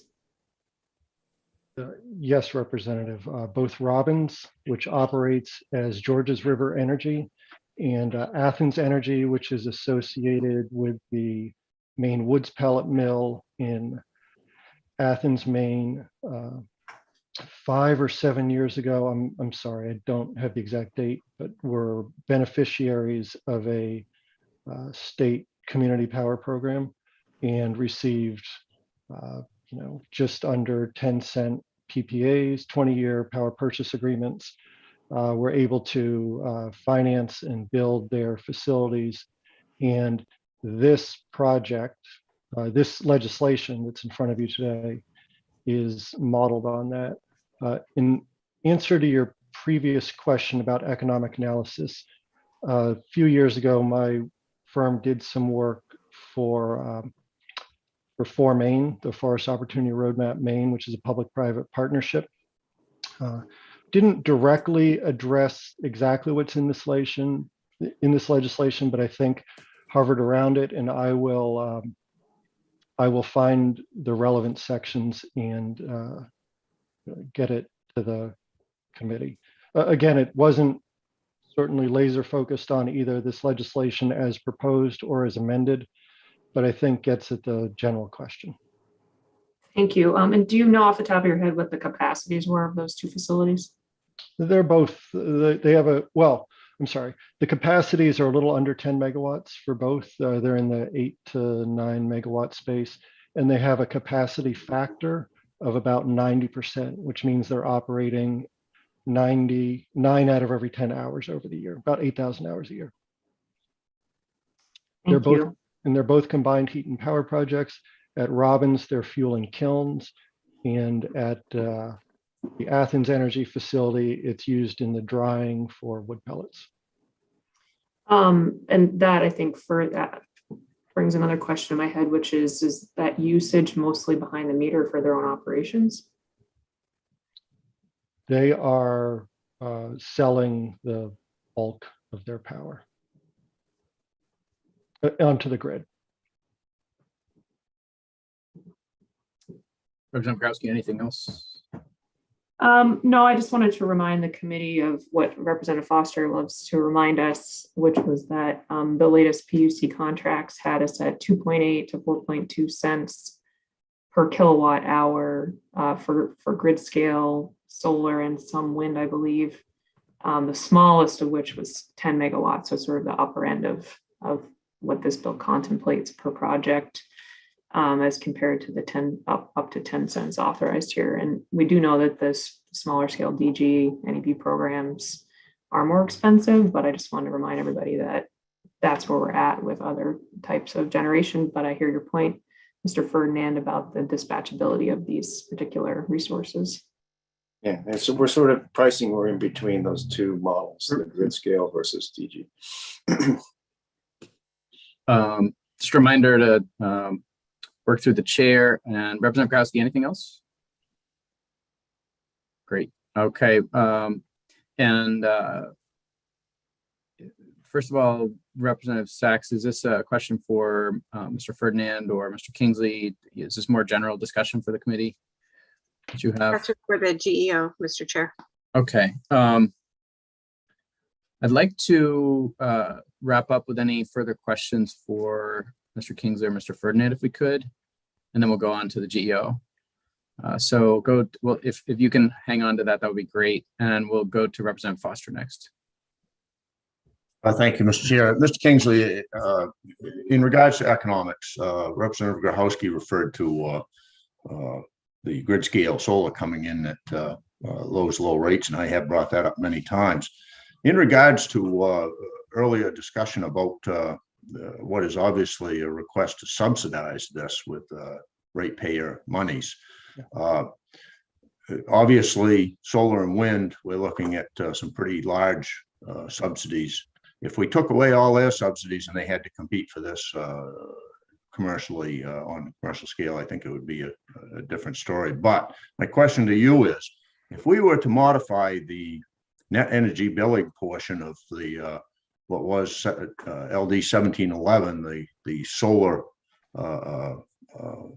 bill, if we were to modify that and these biomass or whatever generation plants were able to compete for those megawatts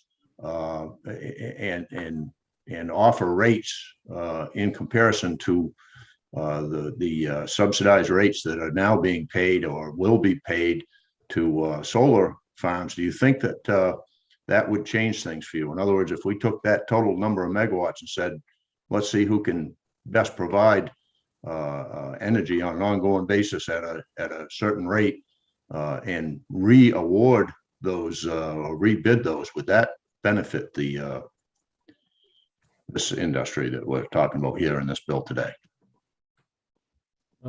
Mr. Chairman. Kingsley, yes. Thank you.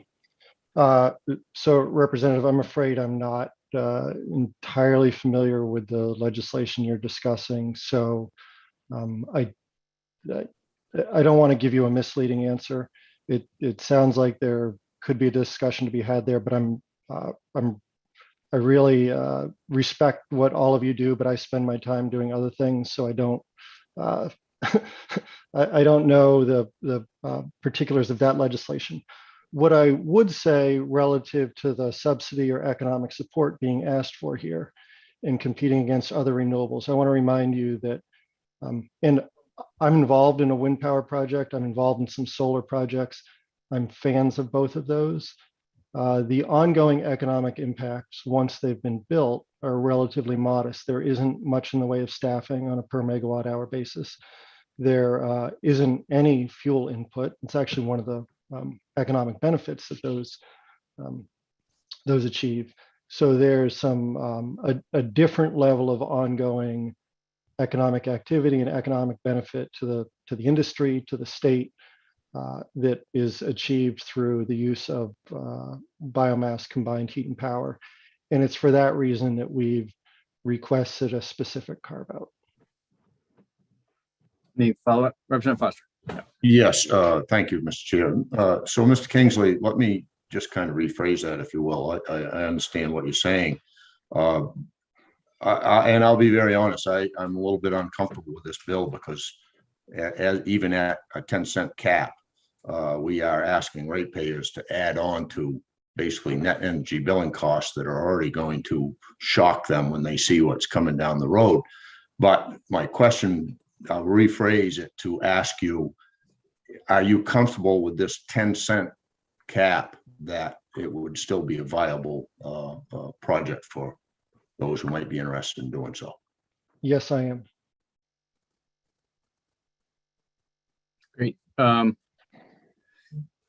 I do want to get to Representative Sachs' question, but first I do have a question for you, Mr. Kingsley, and or Mr. Ferdinand, if you can help.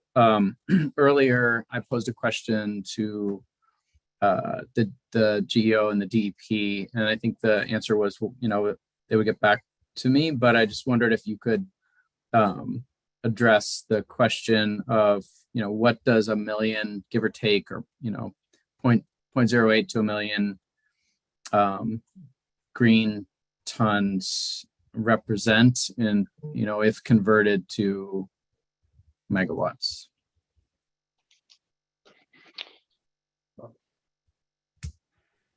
Mr. Kingsley. Yeah. So a million tons would be roughly 80 megawatts of standalone electric generation. It would again be 80 megawatts of combined heat and power. You'd want to distribute that and find appropriate heat loads. I don't have the heat in megawatt hours, but it's roughly a 2 heat per 1 electric ratio. So you'd be talking plus or minus 80 megawatts of heat, plus another plus or minus 160 megawatts of useful thermal energy. Obviously, that couldn't all be at one spot. You could literally boil the ocean at that, but distributed at a number of industries, that would be viable. Thank you. So just to be clear, that's the current mill residuals in terms of their ability to generate thermal heat and megawatts. Correct. In electricity. And those mill residuals, Mr. Kingsley, do they include, and I'm looking to the bill here, just give me a moment. Do they include mill chips? Yes, I'll read the passage. Biomass derived from forest products manufacturing residuals, including but not limited to mill chips, sawdust, bark, shavings, and fines. So that's the current tonnage estimate that you have. And mill chips, do mill chips include whole tree chipping at present? They do not, no. Those would be separate. Those are harvest residues. Mm-hmm. Does any whole tree chipping currently take place at the mills? No, no one transports a whole tree to a mill. And by unless whole it's going to tree, be, well, unless it's going to be built, unless it's going to be made into a lumber. well, so let me, by whole tree, I mean the trunk and the branches and the top. So right. I want to make sure we're using the terminology the same way. Understood. In other words, it's brought to the mill as a trunk, and if it's going to be turned into chips for something other than mill chip residuals, then it would likely be brought somewhere else or put back into the forest. That is correct. Great. So the definition that you just read helpfully would exclude B and C of that paragraph, the sort of on-site harvest residues, as well as the downed trees from extreme weather events and other plant material. So that is very helpful, and I appreciate the answer. Representative Berry? Yes. Just Mr. Ferdinand, you want to add to that? I'm going to tack onto this and get back at an earlier question. How do you monitor it? The PUC does, for economic benefits for the current contracts for different forms of energy, they have to, when somebody has to certify an economic benefit, every year they have to provide a report where they certify that they've done what the contract required them to do in terms of spending and hiring, and you could do the same thing with this, with fuel certification, that it only comes from the sources that are allowed in the, and then if they wanted it, just like everything else, they can do random audits to make sure that their certifications are accurate. And so there are ways that the PUC has come up with to make sure that their contract terms are followed. Thank you. And we're going to go, well, Ms. Knapp, we were just questioning the economics and the megawatt hours. Did you have your hand up on one of those topics? Yeah, I had a follow-up to one of the questions that you asked me about how much wood is sent to landfills versus incinerated. Okay, let's come back to that if we could, because sure. I want to make sure that we wrap up with Mr. Kingsley and Mr. Ferdinand. Any other questions for them? Okay, seeing none.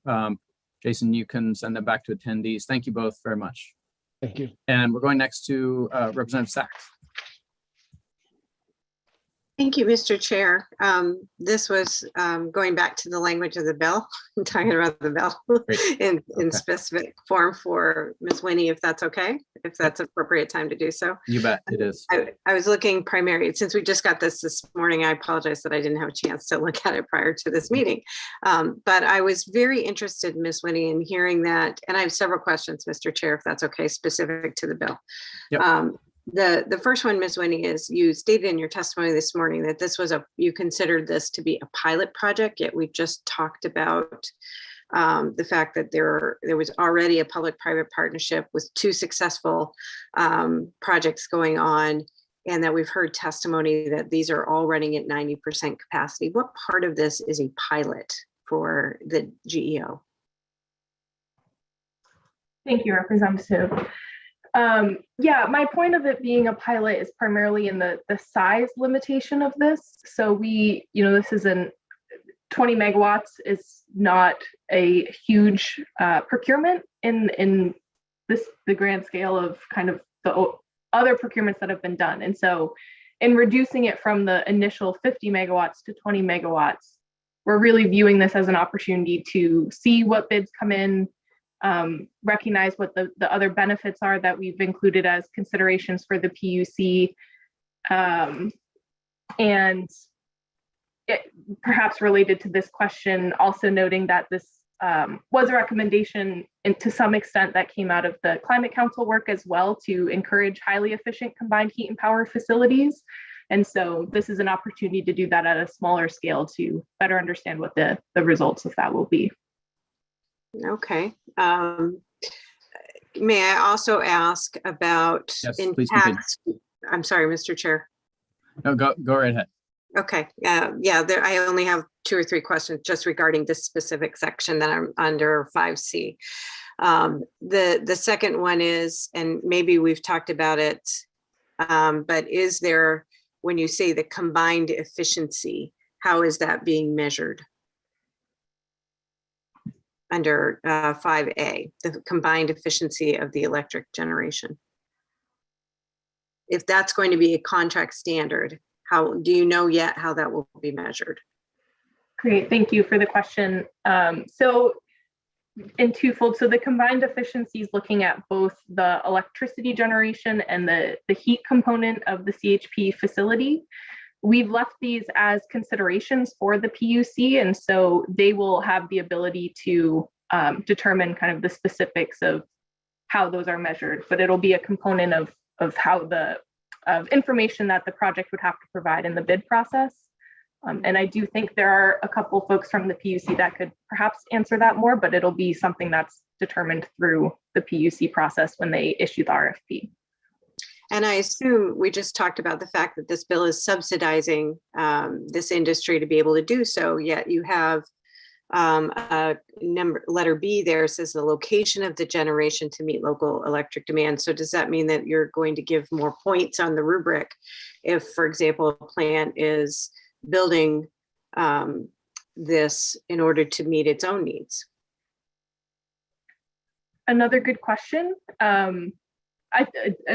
Sorry to answer similarly, but I think some of these details will need to be determined through the PUC in issuing the RFP. But from our perspective, I think, we wanted that to be a consideration of where the location of the CHP facility is as compared to where, the heat and electricity will be utilized.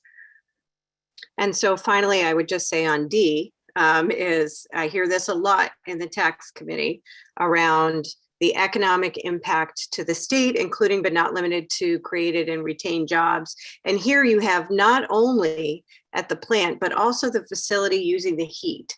So if Representative Foster's school loses jobs, that has nothing to do with this whatsoever, yet is that part of the matrix? And so I would just say that one has to be very carefully put in, because we hear a lot of but-fors within the tax committee, and that is a very, very hard metric to talk about. If an industry, the wood fire plant, loses jobs due to global market pieces that have nothing to do with this, then that is going to be a really difficult metric to quantify. So I would just say I'm not super happy to see that in there. It's a really feel-good piece that I think is important, yet incredibly difficult to make certain within legislation.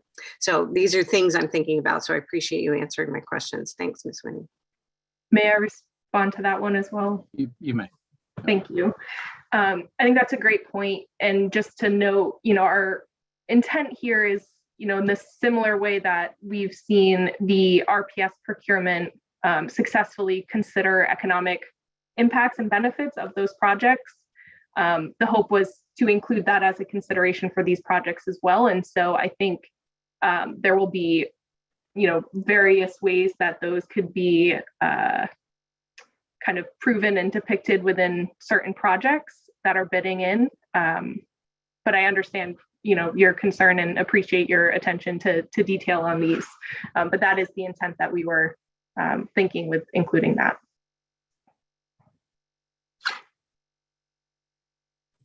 Sorry, I was muted. Representative Sachs, any other questions? No, thank you very much, Mr. Chairman. Thank you, Ms. Winnie. Regarding the bill. Okay. And Representative Grahowski. Thank you, Mr. Chair. I do have a question about this section for Ms. Winnie. The structure of this section sort of, I don't understand how it works. It just says the commission shall consider these things. It doesn't say in what way they need to consider them. I think you just pointed out, the PUC procurements and how they have worked to benefit ratepayers in the economy, but I would note that section 3210G says the commission shall weigh the benefits to ratepayers and to the state as follows, and it gives weights. It says 70% to the ratepayers, 30% to the economy, and then it specifies what those are. I'm just curious why, if you're looking for these sort of benefits, this bill is not structured in such a way that it tells the PUC what to do with this list. I mean, I can sit here and say, oh, I considered it, but in what way do I demonstrate that it was considered as part of the decision? Why is this bill structured like this is the big question. Ms. Winnie? Thank you, Representative, for the question. I think to some extent we wanted to ensure that the PUC had adequate flexibility to implement this section as they see best fit in terms of kind of procurement structures and RFPs. We do have a cap here. So we are looking at, projects that cannot exceed 10 cents per kilowatt hour. I think we'd be open, if it would be more comfortable to provide a bit more detail or guidance to the PUC here, but kind of given that project cap and, even within that RPS procurement structure, there is the 30% and then a number of considerations within that can contribute to that 30%. And so that is where I see this at least as a similar structure in terms of having a number of components that can be considered that contribute to that. But I understand your point that this is a little bit less specific and that it's not breaking down the cost compared to the other benefits that should be considered. The only other piece that I'd note here is that beyond just the specific benefits of the project, I guess, this is also including consideration of components of the project itself, including in particular the efficiency, which I know from the conversations of the Energy Working Group of the Climate Council, when they were issuing the recommendation around CHP, making sure that these are highly efficient plants was something that they were very interested in. Any other discussion? Representative Sachs? All set. Okay. Representative Grabowski. Sorry, that was you. I'm losing track. It's okay, but yeah. I mean, I think to the point that Ms. Whitney you just made, something like the efficiency of the project is a paramount concern and just ought to be a requirement that it be over, let's say, 85% efficient. The feedback that I have heard from the Public Utilities Commission is they don't mind us being explicit so that they have less gray area to deal with in some cases. Of course, we don't want to be so specific that they're not necessary anymore because they do have a lot of expertise that we don't have. But I guess I would say to this committee, if I'm going to move forward with this bill in any way, I think it needs to have some sections adjusted so that we can ensure the outcome that we've been discussing wanting to have, because I'm not sure the policy actually is designed to get us fully to that outcome. Ms. Winnie, do you want to respond to that? Okay. So I have a couple of quick questions. I think they're pretty simple. I guess I'll direct these to Ms. Winnie regarding our current statutes for biomass, and this all fits in the biomass category. So I just want to make sure that the committee is fully aware of what we currently provide for this kind of fuel as an incentive around both generation and thermal. Ms. Winnie, I guess I'll just put this in the form of a statement and ask that you confirm whether my understanding is correct. At present, biomass can take advantage of net energy billing. Would you agree? That is correct. Great. So it has exactly the same treatment under current statute that, for example, solar does for the purpose of net energy billing. Correct, that biomass is eligible to participate in the NEB program. Great. Follow on to that is that if the net energy billing 2.0 stakeholder group were to recommend some kind of a reform, perhaps, for example, a procurement such as was originally envisioned in LD 1711 and the 129th legislature. I want to say that was 3210G, but I may be wrong. The point is, if there were some kind of a competitive procurement, biomass would be under current definitions would presumably be included in that, unless there were some further definitional change, correct? So it's considered a distributed, a DG resource at present. That is correct. Yeah. And not speaking to what recommendations the DG stakeholder group may have at the end of their next process, but given the current definition, biomass would be included. Thank you. Right. That's exactly what I meant to say. And finally, the committee did enact some changes, specifically a new definition and some new procurement targets around thermal RECs. And currently, combined heat and power facilities would be eligible to participate in the developing market for thermal RECs, correct? I believe that is correct, yes. Great. So they can currently take advantage of net energy billing. They can currently take advantage of long-term procurements, and they can currently take advantage of thermal RECs. All of that is currently available. Is that correct? Just to summarize? Correct. Thank you. Okay. Representative Cuddy. Great. I don't want to cut off discussion if people are want to keep discussing it, but I'm prepared to make a motion to table at this moment. We've been on this bill for a bit, and I think we all have a lot to chew on. But I would also step back. And speaking of chewing, it's past the committee's traditional snack time. So I hear you loud and clear. And I do want to give Stacy Knapp an opportunity because she wanted to get back to us on a question that was posed earlier. So Stacy. Thank you. So I don't have an update yet on the, natural gas versus solar versus forest, but I've pulled some numbers together and I'll get back to you on that. Who do I get back to? Should I just email you, Representative Barry, or is there some other way? The committee analyst would be best, and then she'll pass it along to the committee as a whole. So Lindsay Laxon. You. Okay. Yeah. All right, I will do that. That might take me a couple of days because I need to, well, I've already reached out to my colleagues at UMaine, but we'll see what they come back with. Great. But I did find some information in a DEP report on waste. So this is the Maine Solid Waste Generation and Disposal Capacity Report for calendar years 2018 and 2019, which is the most recent report of its kind. And it says that in 2018 and 2019, a total of 29,587 tons of wood waste was accepted by licensed solid waste facilities in Maine. This included approximately 15,392 tons sent to landfills and 1,340 tons sent to waste to energy facilities in 2018.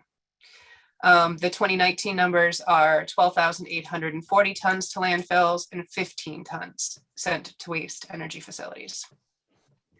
And it does mention there's a caveat here that this is only licensed facilities. So there are smaller facilities that are not tracked.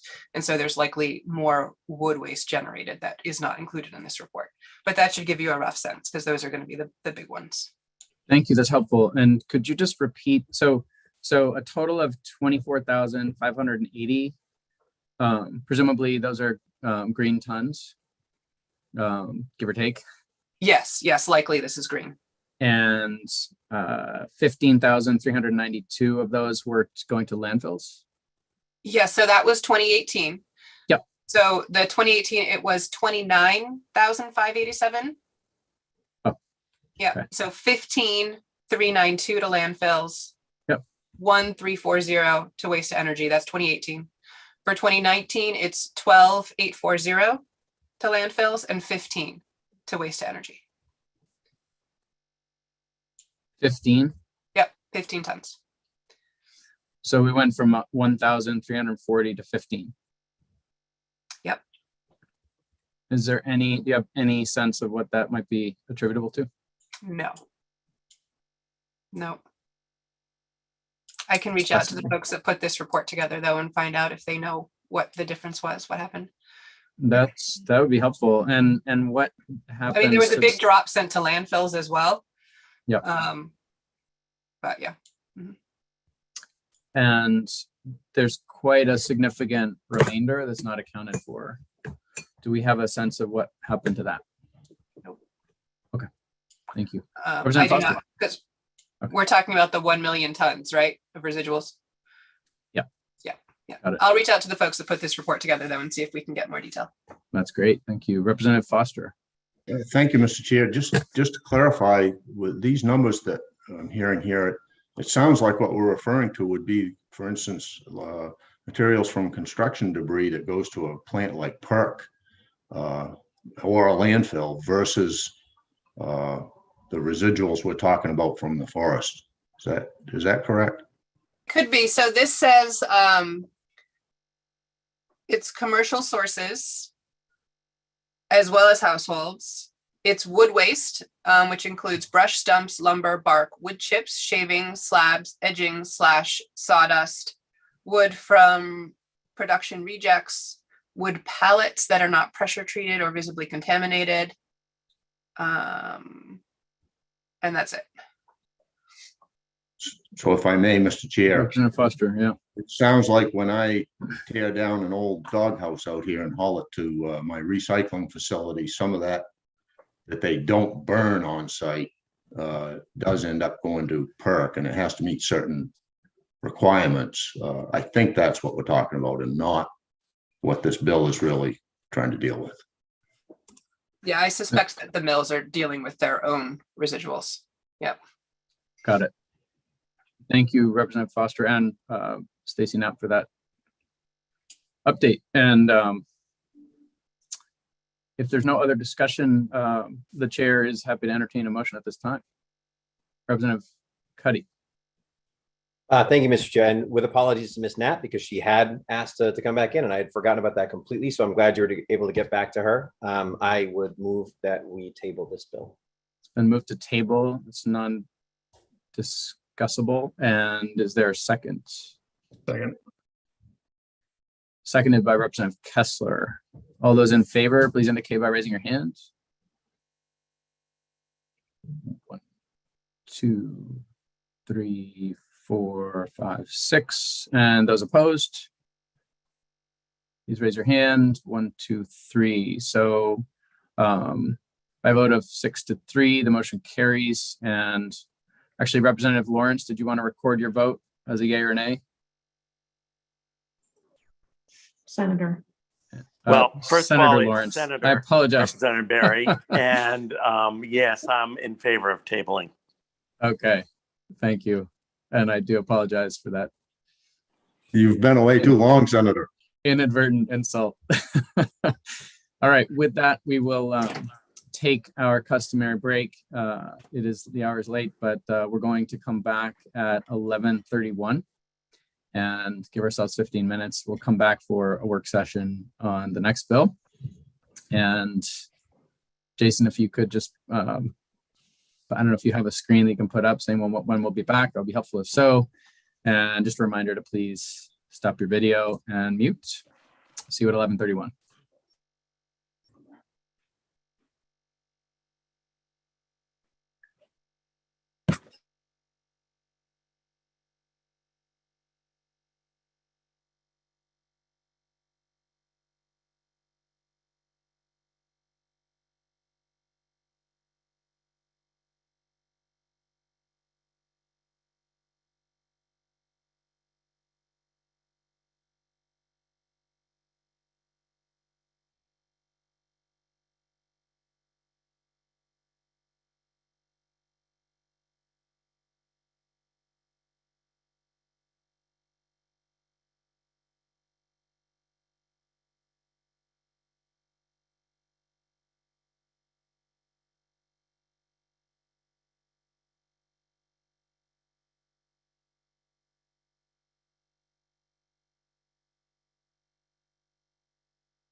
Okay, I apologize for the delay. It is not 12:31.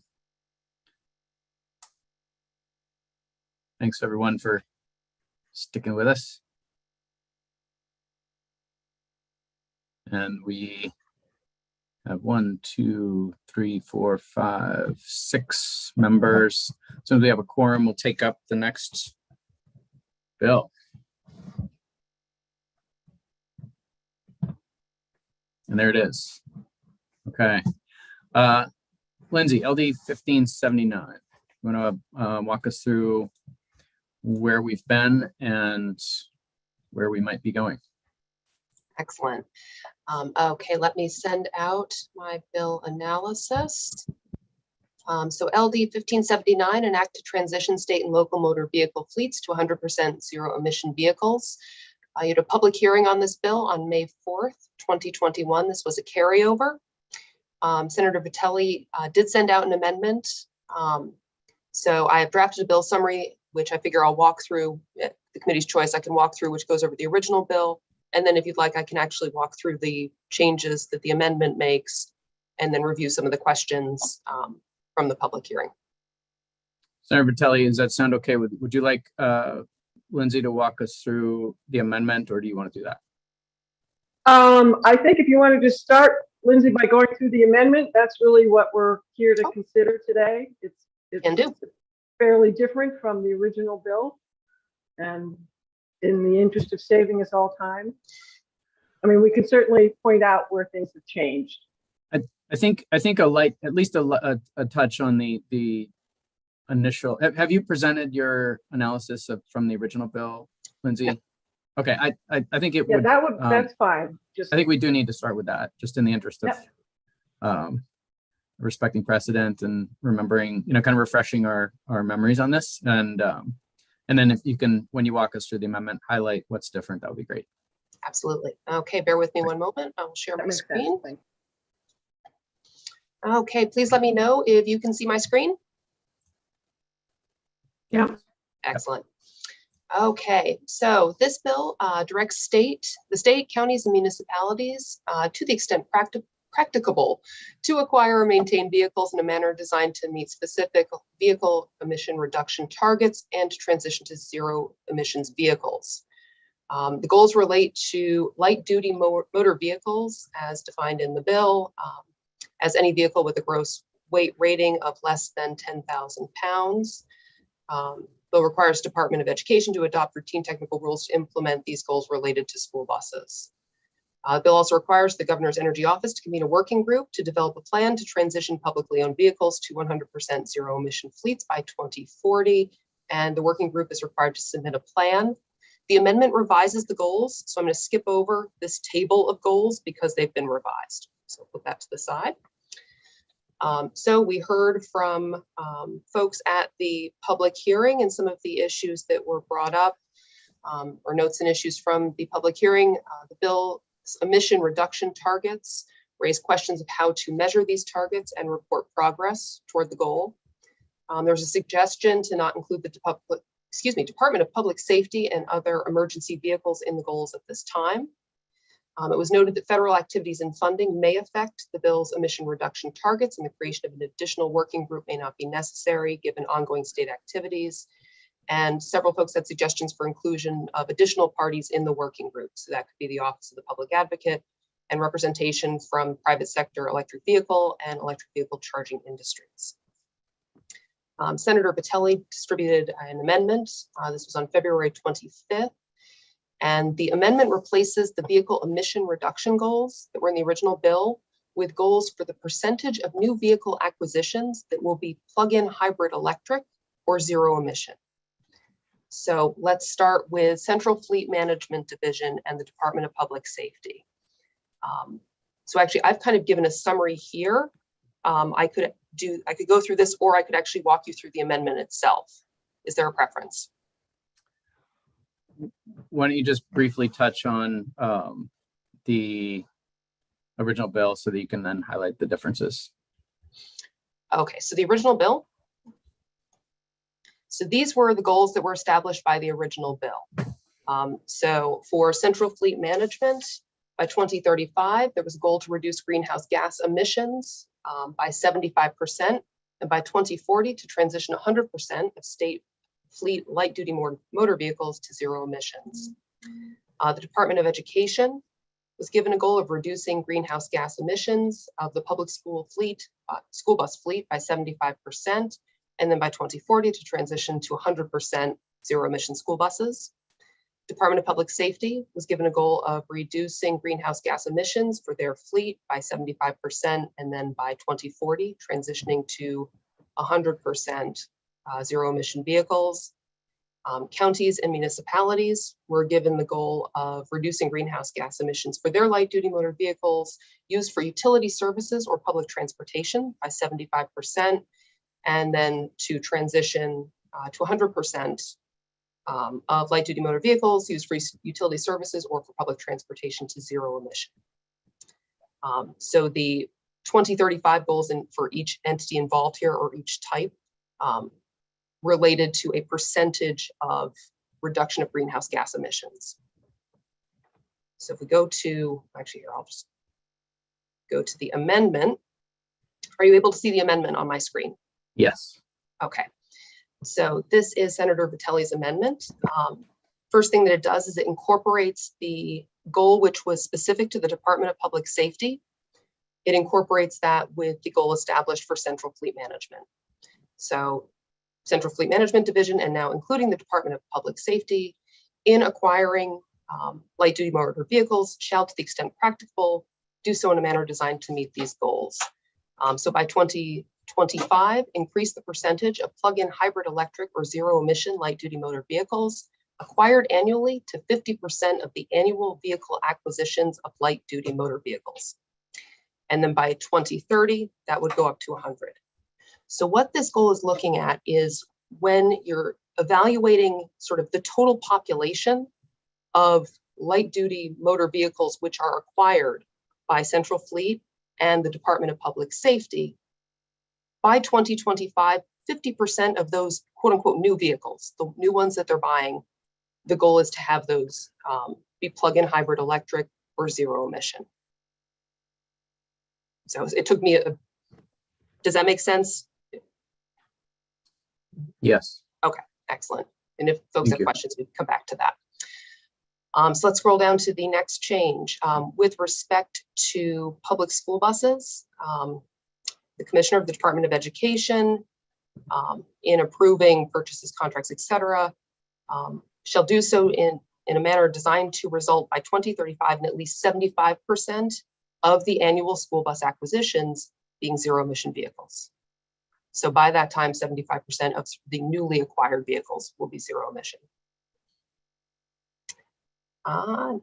So then we have because the Department of Public Safety is now included in the Central Fleet goal, their specific goal was removed, but just with a reference back, given that the goal now lives in Title V.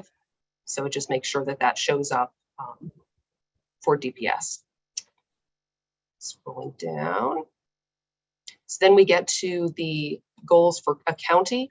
So a county in acquiring by purchase or lease shall, to the extent practical, do so in a manner designed to, by 2035, increase the percentage of plug-in hybrid electric or zero-emission light-duty motor vehicles acquired annually to 100%. So this would be the newly acquired vehicles. And then the same goal will apply for municipalities. So again, for light-duty motor vehicles, by 2035, all new acquisitions will be 100% plug-in hybrid electric or zero emissions. The amendment also includes an extension on the term of a loan or lease purchase agreement. Existing law would have limited that to 5 years, and that has extended the term for up to 15 for zero emission school buses. And the amendment also made some changes to the working group. So the working group is now sort of headed by the Governor's Office of Policy, Innovation in the Future. And their focus is now on the goals established specifically with respect to school buses. So the governor and the working group must include the Governor's Energy Office, Department of Education, now includes the Department of Environmental Protection. The amendment removes the main turnpike authority and includes at least one member representing school districts. So the duties of the working group basically are revised to focus on school buses. So review the different types of zero emission school buses and the benefits and challenges associated with the technologies, review the options for financing and acquisition related to zero emission school buses, engage electric utilities and other private entities that have an interest in partnering with school districts to acquire zero emission buses, and then engage school districts and other stakeholders in planning for the deployment of charging infrastructure to support zero emission buses. And then assess the need for training and education that school districts will require to maintain these zero emission vehicles. The working group shall submit a report. And lastly, a change to section 10104 related to, and actually I can bring that up, but promoting the purchase of battery electric vehicles and plug-in hybrid vehicles, updating the target for 2030 from 120,000 to 220,000. So with that, I will stop sharing my screen and see if there are any questions. Great, thank you. Lindsay, in your presentation just now,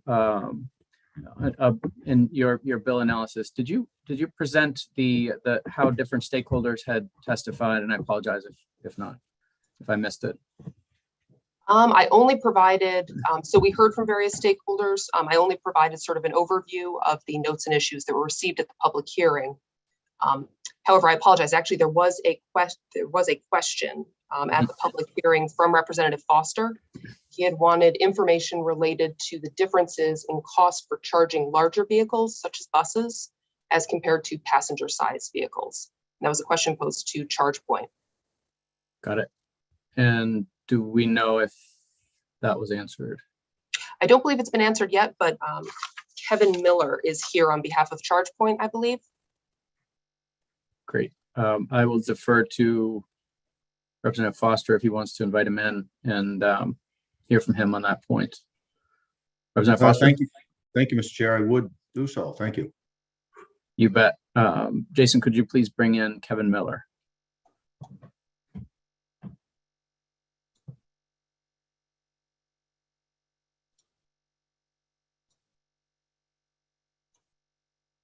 And it looks like he's on the train at present. Right. Standing in front of a virtual fleet of heavy-duty electric vehicles. Excellent. All right, you want to take a stab at that question? Sure, I'm happy to, and I'd also be happy to provide to the committee via the chat link to.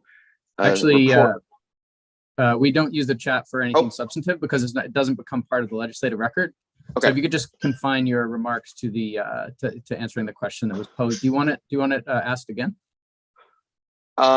Yes, that would be great, just to make sure I speak fully to the question. Great. And Lindsay? Certainly. So Representative Foster had asked for information related to the differences in cost for charging larger vehicles, such as buses, as compared to passenger-sized vehicles.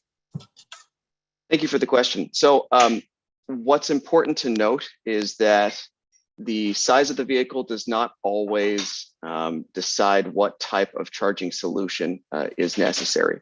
The route that the individual vehicle has to take will be the determining factor. So there are going to be some instances where a medium duty vehicle, that's one that's 10,001 pounds or above, or even a heavy duty vehicle such as a bus, could end up being charged with a lower power or a level 2 charging solution, as opposed to a direct current fast charging solution, those being ones that can deliver loads from between 50 to 150 or 300 kilowatts. So by having analysis of the individual fleets and by leveraging power management techniques through smart charging hardware and software, one can actually ensure that a lower power solution, a relatively low power solution, can deliver those fleets the fuel they need. However, in terms of just giving a broad sense of what those costs can be, if you look at one end of the spectrum, on the low end being a level 2 charging station, to the high end of the spectrum being a direct current fast charging station of 300 kilowatts or more, you're ranging from a couple to a few $1,000s to well over $120,000 to $150,000 for a dispenser. So that's an upfront capital cost, or it can be borne as an ongoing operating cost. But by identifying the appropriate solution, one doesn't have to necessarily oversize the charging solution. So even though we're talking about electrifying buses, it isn't a given that those bus fleets will have to use the most expensive or most powerful solutions. There's usually going to be an in-between sweet spot for those fleets now, and then to be able to plan for expansion of those fleet facilities over time so that you can break concrete as few times as possible as you make that depot one that can support electric fleets. Thank you. Representative Foster, does that take care of your question?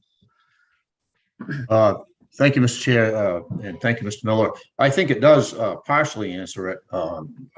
Part of what I was referring to or asking about was, for instance, in a community that has school buses, their own school buses, they have let's say 10 buses in a garage.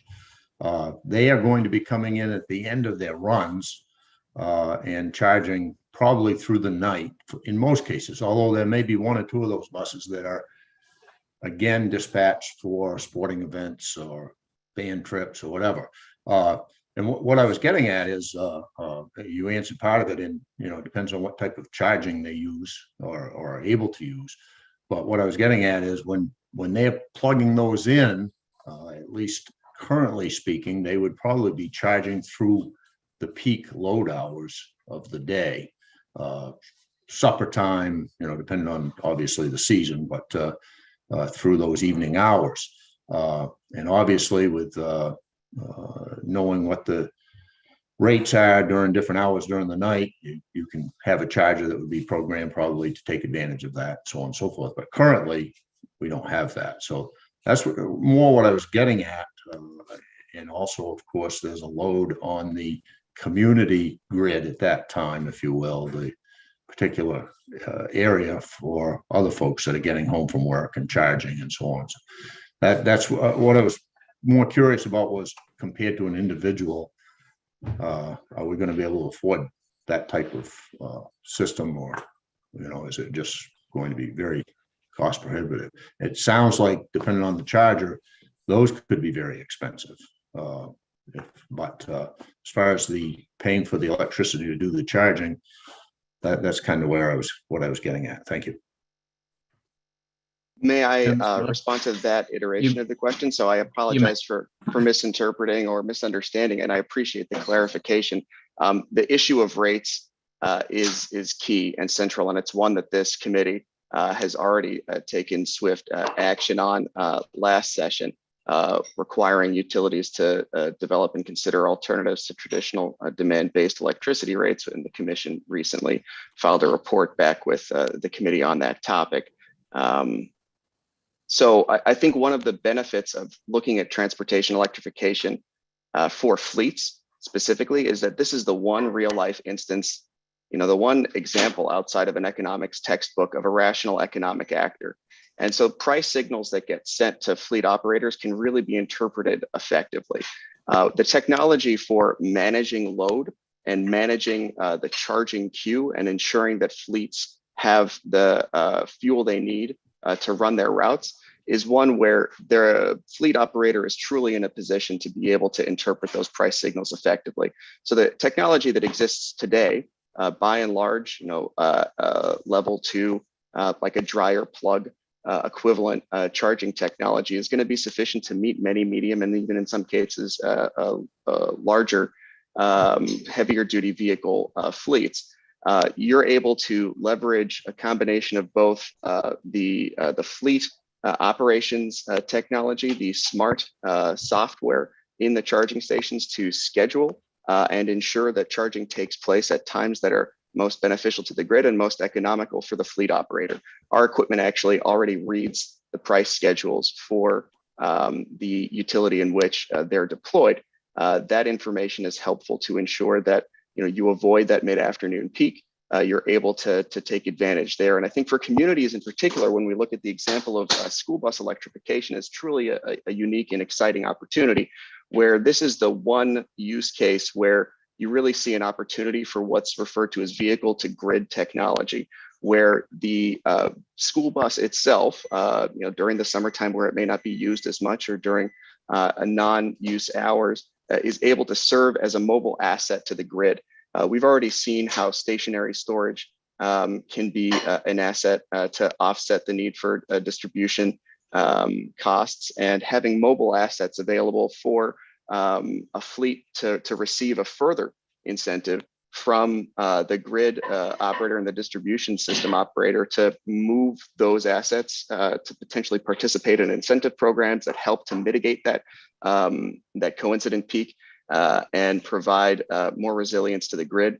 I think it not only helps ensure that local fleet, that school bus operator, to have a much more economical series of operating costs, but also can potentially serve as a source of revenue to participate in those types of programs that are increasingly becoming common, and I know are on the radar of the incumbent utilities in Maine. Thank you. Representative Foster, is your question answered? Yep. Okay. Any other questions for ChargePoint for Mr. Miller for the purpose of this work session? Representative Cuddy. Thank you, Mr. Chair. And Mr. Miller, your answer sort of posed a question for me in regards to charging infrastructure, smart charging equipment, so on and so forth. I have a Chevy Bolt that I drive. The car has the capacity for me to set when it will charge, to a limited capacity, but does have some capacity. But my thought with something like a school bus is that you're looking at a 200, my guess is a 200, 300 megawatt hour or kilowatt hour battery. And to charge that on a level 2 charger, I mean, I don't know how large you can get a level 2 charger to go. A 9 kilowatt hour, a 20 kilowatt hour, I'm not sure how quickly they can charge. So if a bus has a 200 kilowatt hour battery and discharges a lot of that battery in the process of bringing the kids around, and you're going to start charging after peak load in the evening, you're left with a limited amount of time to charge. And if we're going to consider the second part of your answer, that is that it sounded to me like the idea that buses, because of their large batteries and because you have a fleet of them, can actually return power to the grid if need be, and the stations are set up appropriately. How much power would they actually have to do that on a given day, because they've discharged a lot of their battery during their route? It's a great question, and great to hear that you're an EV driver. It's definitely a fun way to get around. I think it's a good question. The same type of equipment that you're going to be using in your home charger is not necessarily the same type of equipment that you'll see for a level 2 charging station in a fleet context. But you're right, you have to match the power level of the equipment to the need for the use case. So in some instances, you will have level 2 solutions, and in others, you're going to start having more DC direct current fast charging solutions that can range from 24 to 50, upwards into the hundreds of kilowatts. By leveraging those power management features, which are available in many producers of EV charging stations, regardless of the power capacity that they're able and maximally rated to put out, you're able to ensure that you right size the actual power use on a minute by minute basis to deliver what's necessary while still managing overall energy use in the envelope. As I spoke to the issue of potential future opportunities for vehicle to grid, those are truly, in early stages of exploration. That said, there are load management programs that are already available now in many jurisdictions where you can curtail load on a one-way basis. Typical kind of a distributed energy resource demand response program design where you're ensuring that charging behavior can potentially align with that demand response program. So there are opportunities right now for fleet operators to participate and to interpret those types of price signals that are set out. And there are opportunities for them to potentially avoid costs by leveraging smart charging solutions. They're able to avoid the cost of installing additional utility meters because EV charging stations are capable of directly implementing time of use rates that are set forth by utilities. And we're currently doing that in a number of jurisdictions around the country. So I take your point that there isn't a one size fits all approach. A level 2 solution isn't necessarily going to work for every use case, just like a direct current fast charging solution wouldn't be the best use case for your garage to drop in 3-phase power. But there is a menu of solutions that are out there. And you're able to ensure that you can still power your fleet while still resulting in a lower average cost per vehicle mile traveled, even factoring in the cost of the capital and operating cost of the infrastructure. Representative Cuddy, anything else? No, thank you very much. I appreciate the answer, Mr. Miller. Any other questions pertaining to this sponsor's amendment for Mr. Miller of ChargePoint? Okay, thank you very much for joining us. Appreciate it. Thank you, Mr. Chair, and through you to the committee. Appreciate the opportunity to appear. Great. And I want to open it up to the sponsor to say anything that she would like to about the amendment that she's putting forward today. And then I did see a hand from Representative Grahowski. I will be leaving, just so folks know, in about 10 minutes for another committee. Representative Vitelli, Senator Vitelli, sorry. Thank you, Representative Berry. And thank you for taking a good look at this bill. I'm very excited about it. We did work very closely with both the Governor's Office of GOPIF and GEO and others to make sure that this bill was lining up well with the goals of the roadmap. And so just a couple things I'll note. One is that we shifted from the notion of reducing emissions, which was going to be difficult to measure, to just making sure that the progress was made towards replacing fossil fuel burning vehicles to cleaner vehicles going forward. And so that was a more practical goal to meet, and made a lot more sense than trying to figure out how much emissions we were going to be avoiding by adding clean emission vehicles. So that was one of the changes that you'll see reflected here. The other is that we were very clear that we didn't want to impose undue costs. So we're very careful in using language that talked about, to the extent practical, that these entities, whether county or cities, should move forward as they could in replacing their vehicles with cleaner vehicles going forward. And then for the school bus, we realized that the schools were going to need more time to take a broader look at how to incorporate them overall. And so we pulled that section out and gave them a little bit more attention, if you will, as Lindsay has laid it out. So I think we've really carved out something that sets some very clear goals for the public sector in helping to build a clean fleet.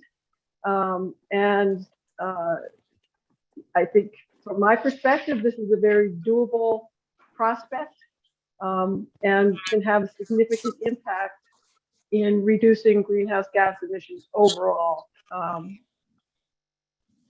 going forward. Okay, I'm going to go to Seth. You're going to step off, correct? I will shortly. So, Sarah Okay. Lawrence, I'm very pleased to hand back the virtual gavel. Okay. So I'll go to questions for Senator Vitelli from the committee about the amendment she's offering. Representative Sachs. Thank you, Mr. Chair. Thank you, Senator, for the amendment, and actually really excited about the way this has turned. I wanted to just ask, number one, I really liked also the working group changing to the school bus focus. If you remember during the transportation roadmap discussion, given the length of time buses need to be out, and the technology challenges with that, several were concerned they're going to have to buy multiple buses in order to meet their rounds, especially in rural areas like I'm from originally in New Sharon.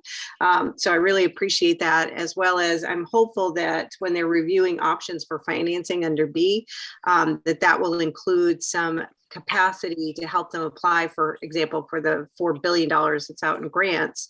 School districts, just my understanding when I've talked to several in neighboring districts, that they're worried about their capacity to apply for that. So I'm hopeful that's going to be in there.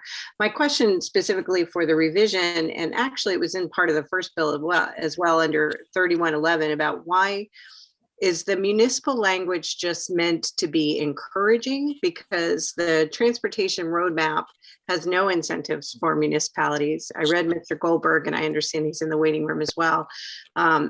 When he testified neither for nor against, that's a concern. Many municipalities really want to do this. But again, between applying for incentives, having the infrastructure available, that may take some time. And so I'm wondering if the language that's in there is just meant to be encouraging, because it's a very specific target. Senator Vitelli. Thank you for the question, Representative. If I'm understanding you correctly, you're wanting to know why there aren't more incentives for municipalities to move in this direction?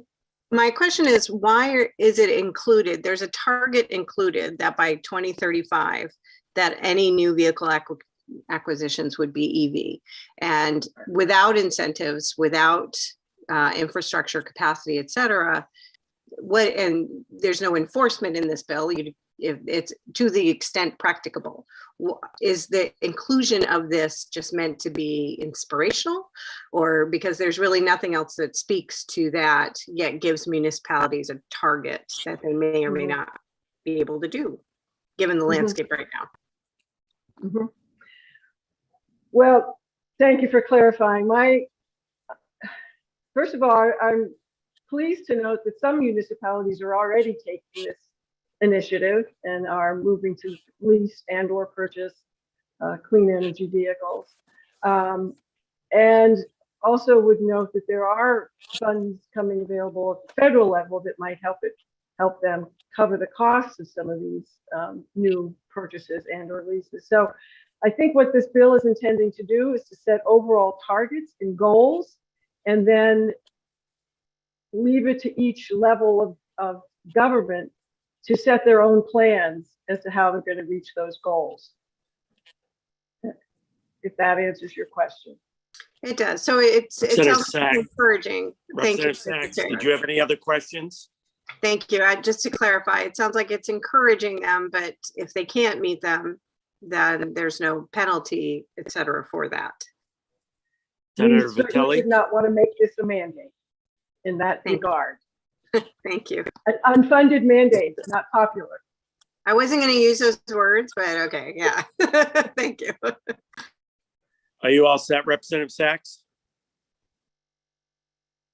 Representative Sachs, are you all set? Yes, yes, thank you, Mr. Chair. Representative Cuddy. Thank you, Senator, and thank you, Senator Vitelli, for the bill in its original form and also for the amendment. I think it really does simplify it to move away from the standards and to move it toward the purchase of electric and plug-in hybrid vehicles. And mostly, I just wanted to thank you for including plug-in hybrid vehicles in this, because there are, as somebody who drives an electric vehicle and I'm a construction worker, I'm often working 50, 60, 70 miles from home.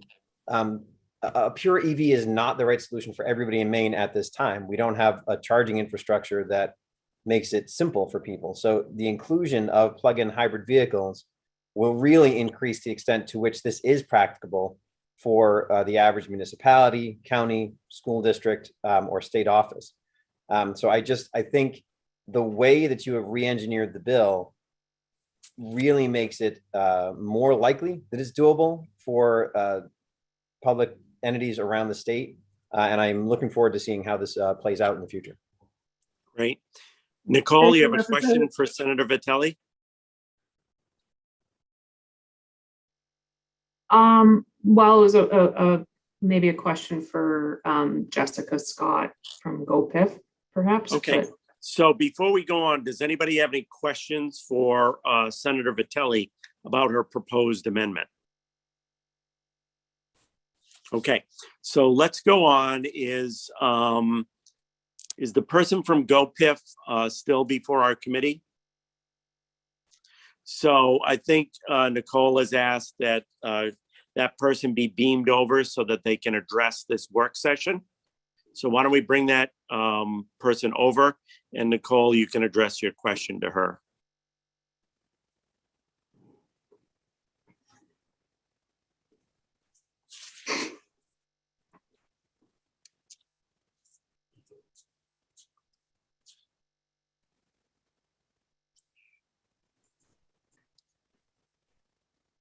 Okay, Nicole, go ahead. I think she's over. Thank you. Thank you, Ms. Scott, for joining us today. I had one question related to the bill language, and then another question related to the previous conversation. The one section here at the very end that is more broad than just the public sector is, I think, the increase from 120,000 to 220,000 vehicles that are part of the goals that the Efficiency Main Trust needs to plan around. So it's a goal, it's not like a requirement, but I just wanted to confirm with you that that was something that Efficiency Main Trust, since I didn't see them here, was okay with. And that was, I assumed, an outgrowth of the roadmap work, but I wonder if you could just give us a little background on why that number jumped up 100,000. Yes, absolutely. Can you hear me okay? Yeah, we can hear you fine. Great. Thank you very much for your question, Representative. That was actually originally a typo that made it all the way through bill drafting last year. 220,000 vehicles are the number of electric or plug-in hybrid electric vehicles that need to be on the road by in order to meet our statutory emissions reduction requirements as modeled in Maine Won't Wait, the Climate Action Plan. And so that was always meant to read 220,000. It's not a change from policy, just an update to include the correct number. Any follow-up, Representative Grochowski? Well, I guess that answers the question. It makes it an easy decision if it's something we already decided. Thank you. Okay, the follow-up I had was, I feel like is this I recall. for Ms. Scott, or is it for somebody else? I think she'll be able to answer this, but you can tell me if you can. So if you could hang out with us for a little while longer, Ms. Scott. My question was, there was a discussion about municipalities and their ability to transition their fleets and the language to make sure it wasn't really a mandate. Am I remembering correctly? And I think you would probably know from your work on the roadmap that Efficiency Main Trust has had specific programs targeted to the public sector to help with this, and that it's possible that through their triennial plans, that would be a way that we could assist municipalities in making this transition. So it's more than just, it could end up being more than just a goal in the statute, but actually programs could go along with it. And let me know if that question didn't make sense. No, it made perfect sense. Thank you for the question. So currently, Efficiency Main Trust offers electric vehicle rebates to Maine governmental entities and tribal governments. Those rebates are significant and are actually higher than the rebates currently offered to individuals for those same vehicle purchases. Through those rebates, Efficiency Maine has been able to help many leading municipalities who've been interested in electric vehicles purchase those vehicles so far.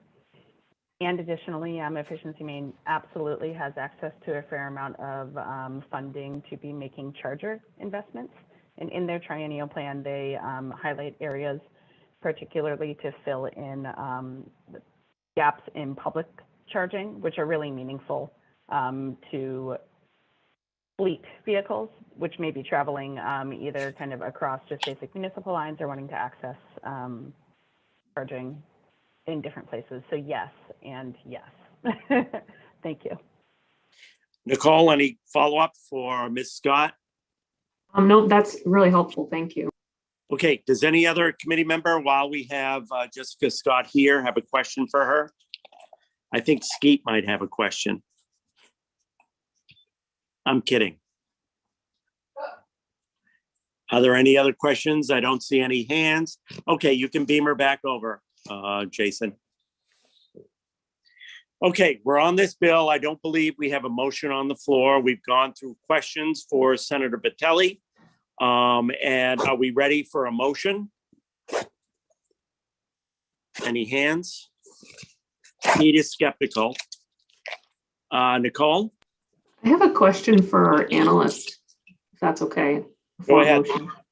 Well, I noticed in the additional considerations section, which is under the amendment part, that you flagged that the committee may wish to define plug-in hybrid electric. I guess I feel like that's something that we commonly understand, but we define in statute all sorts of things we commonly understand. I didn't know if you had any advice on, if that's a critical piece or more just like a housekeeping piece in terms of the implementability of this bill. I think it's more of a housekeeping piece. I defer to the committee as to how well understood that term is. I will say it is currently defined in 35A in section 10.126. This is the efficiency main trust. So there is a definition in statute that you could very easily reference. Any follow-up, Nicole? No, I think it's just the committee's will if it wants to reference a definition so it's clear. It might just be cleaner to do it, but I don't have a follow-up question for our analyst from that. Thank you. Chris, are you interested in making a motion, or did you have a question for our analyst or more debate and discussion? It's actually a question for the sponsor, Senator Battelli. Okay, go ahead. Okay, I was wondering, so is this bill directly relating to the supplemental budget, where I think the only line item that I've seen thus far is that our committee is going to be voting on is an additional 7 million for EVs. So is this related to that, and how?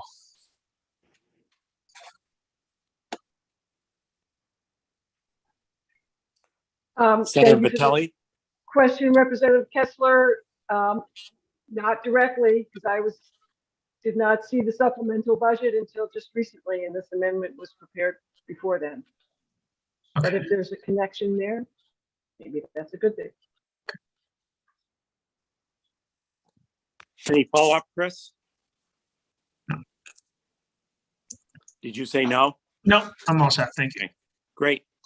I think we're at the point of either having a motion or more debate or discussion. So Chris, I see your hand is still up. Did you have something more? Yeah, I was going to motion to pass as amended.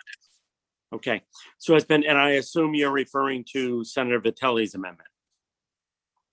Yes, plus just making sure that the definition of hybrid EV is referencing in the same areas of law that we already have. And Lindsay, you're comfortable in understanding his motion? Yes, this is ought to pass as amended with Senator Battelli's amendment and including the definition of plug-in hybrid electric, which is at 35A 10126. Which, if you'd like, I can actually bring up and read to the committee if you wanted to hear it. That's fine. I think we're fine for the purposes of debate and discussion at this point. Is there a second to Representative Kessler's motion? A second. Is that Senator Battelli? No, it was Representative Sachs, Mr. Chair. Okay, so it's been moved by Representative Kessler, seconded by Representative Sachs. ought to pass as amended.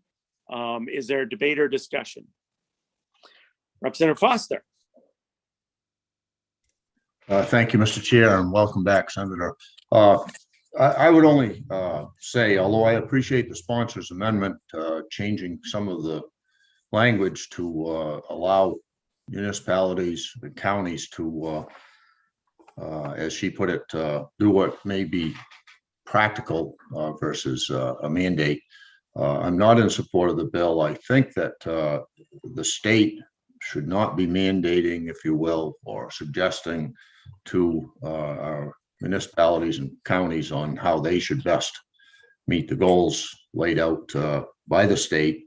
And I would also suggest that a lot of this comes down to practicality and affordability. And for example, for the state to meet an overall goal in almost anything that's requires a great outlay of monies, we are helped out, if you will, by the more prosperous parts of the state, where that I would guess EV charging stations and EV vehicles will be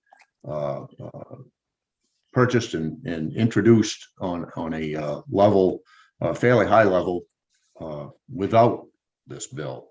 But certainly in meeting the goals of the state, a small town in Piscataquis County may be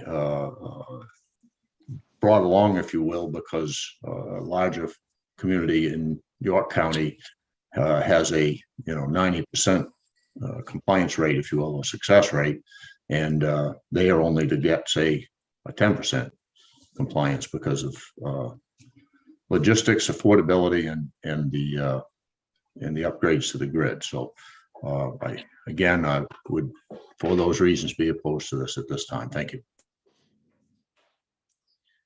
Okay, and I'll just ignore the stereotype of York County as all large communities, because we do have many small communities, Representative Foster, but I'll let that slide. Any other debate or discussion? Is the committee ready for the question? Okay, Jason, I'll just ask you to call the roll. Very good. Senator Lawrence. Yes. Senator Lawrence is a yes. Senator Vitelli. Yes. Senator Vitelli is a yes. Senator Stewart is not here. Representative Barry is not here. Representative Cuddy. Yes. Representative Cuddy is a yes. Representative Grahowski. Yes. Representative Grahowski is a yes. Representative Kessler. Yes. Representative Kessler is a yes. Representative Ziegler. Yes. Representative Ziegler is a yes. Representative Sachs. Yes. Representative Sachs is a yes. Representative Wadsworth. Representative Wadsworth does not appear to be here. Representative Grignon is not here. Representative Foster. No. Representative Foster is a no. Representative Carlo is also not here. That would be 7 in favor of the motion ought to pass as amended and 1 opposed. Okay, the vote is 7-1. The motion prevails. Where are we at on our agenda for today, Lindsay? I have to get to another screen to bring it up. So if you could just tell us where we're at. Certainly. So the plan was to talk about, we scheduled an 11 o'clock legislative meeting to talk about committee bills. And then at 1 o'clock, the PUC will be presenting their annual report and follow up to the GEA. Okay, so needless to say, we're a little bit behind schedule. And Skeet is very upset. He hasn't got all his scratches in for today. So he is very demanding right now. But why don't we take a moment, and Representative Barry and I wanted to put on the agenda. There are a number of, in the statute, ability for the committee to report out legislation. And we wanted to get a sense from the committee if there is any legislation that the committee wants reported out this session. So I'll just ask you to put your hand up if you do think there's something you want to work on or you want to propose. Representative Kessler. Thank you, Mr. Chair. One thing in particular has to do with the energy data platform bill. And there were two items that were identified that I think could result in productive legislation.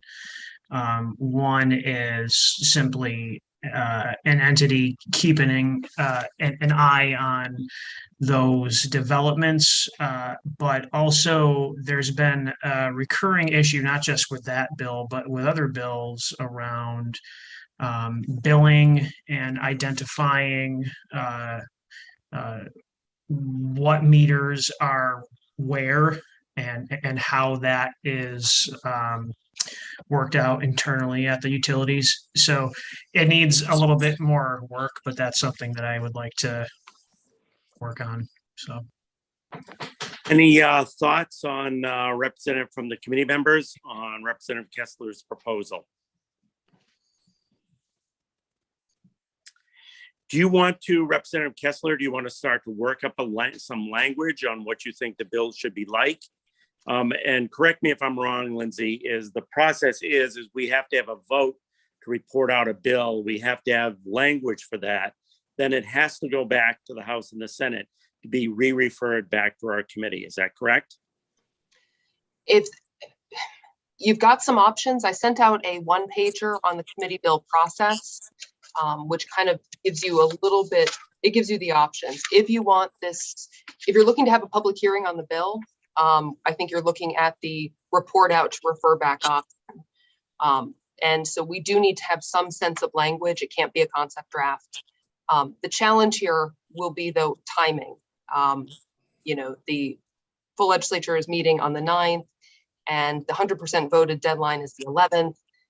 So if we get the wheels going now, let's say, we're able to come up with some language, the committee just votes to move forward, to even have a chance of getting it on the schedule for next Wednesday, I think we'd want to get something, because it has to go to the revisor's office first.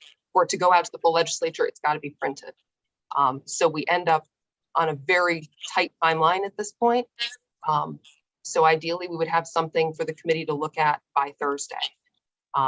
So we're in a tough spot. I'm not saying it's not possible, but I just want to set reasonable expectations. Yep. So Representative Kessler, are you interested in working on language for that? Already in process. Okay. So you understand the deadlines, and if you could get something to us by Thursday. Representative Grochowski, do you have a proposal as well? I did have just a process question. The clerk of the House and the Secretary of the Senate have been able to refer things to our committees without us actually acting in session. Is that possible for these sort of bills too? Because it seems like they could turn it around pretty quickly, but I don't know if that was part of the joint rules. I don't know if that's been changed now that we're back in session. I don't believe it has.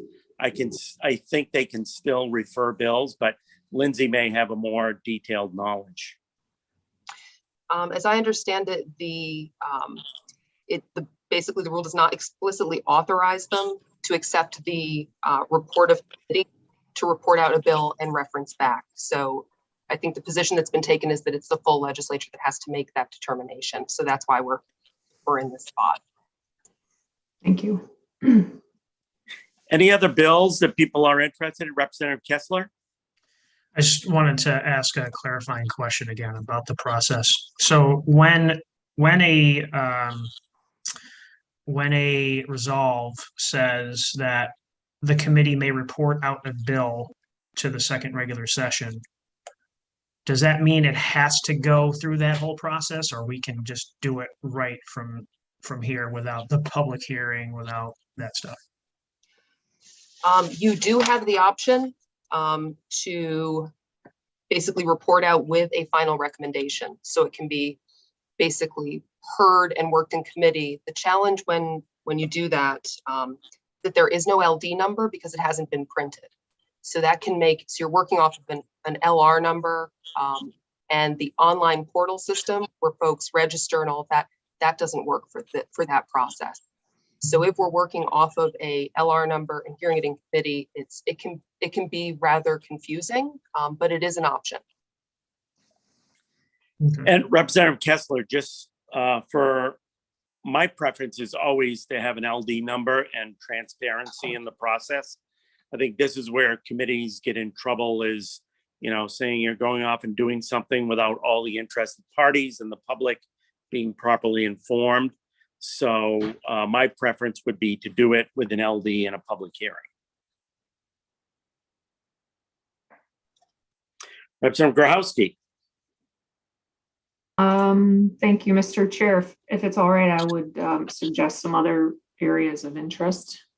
Please go, and if you're suggesting areas, be prepared that if you want to propose something, you're going to be busy drafting language. Well, or there may be others that are conscripted to do that. We'll see. But I was very interested in the report we had last week around the E911 system, and I'm impressed with the stakeholder engagement that had happened in that process particularly. And I think that Representative Berry has initiated some language based on that report, but I just wanted to flag that I'm also interested in that, so put that out publicly. That's something I'd like to see us report out and get back. Kind of in this process, kind of what I'm looking for is you to present your ideas. Unless we hear any huge objection, the committee says, no, we're not interested in doing that. Then I would suggest you go ahead and begin drafting your language with Lindsay, and we move it along as quickly as we can. Other people who have thoughts for the committee that they may want to work on something? Representative Foster.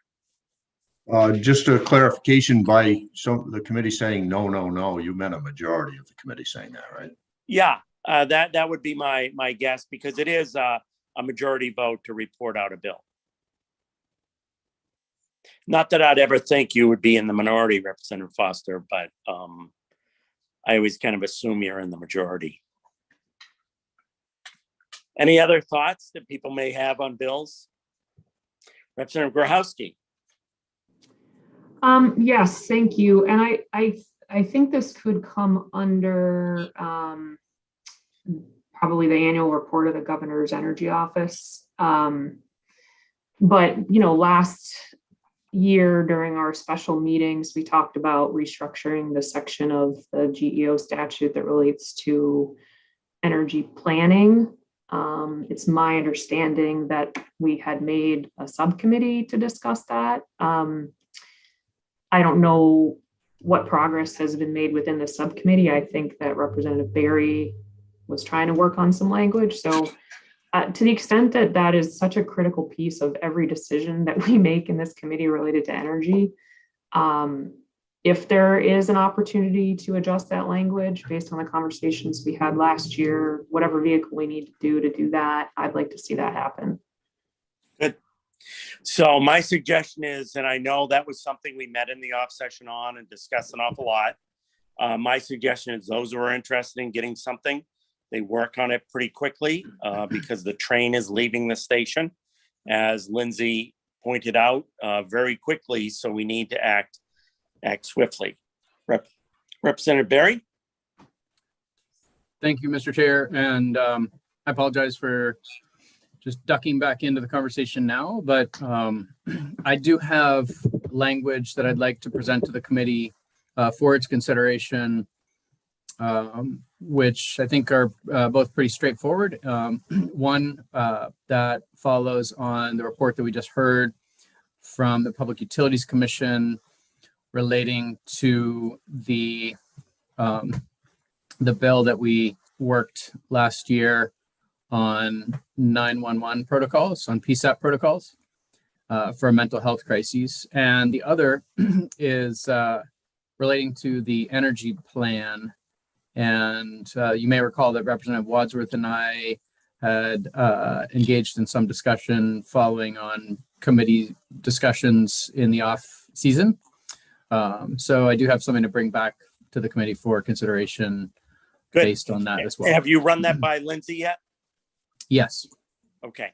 So my suggestion, Representative Berry, is we have that on Thursday. We're well behind schedule. We have a presentation at 1 o'clock so that we set up a time to, and you get the amendments ready and we do it on Thursday.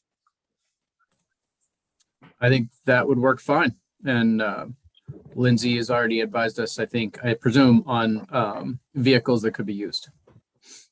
Okay. Any other ideas that people are working on? Okay, I just encourage the people who are working on ideas to get them completed.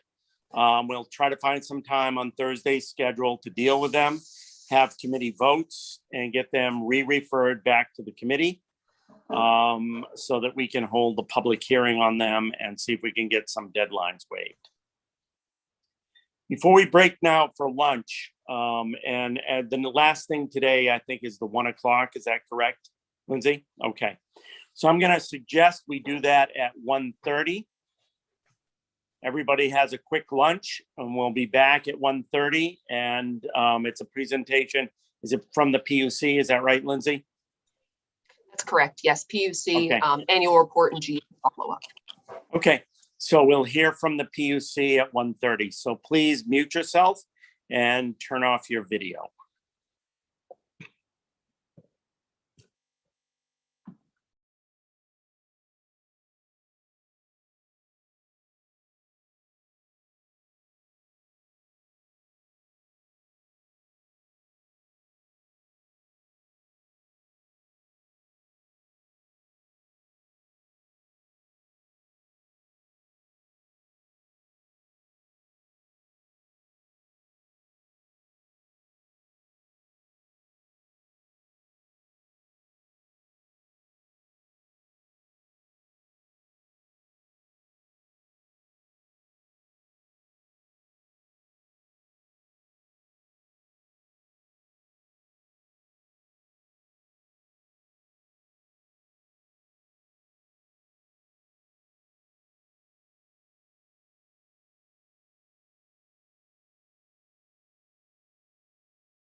Yeah, so how about them Red Sox?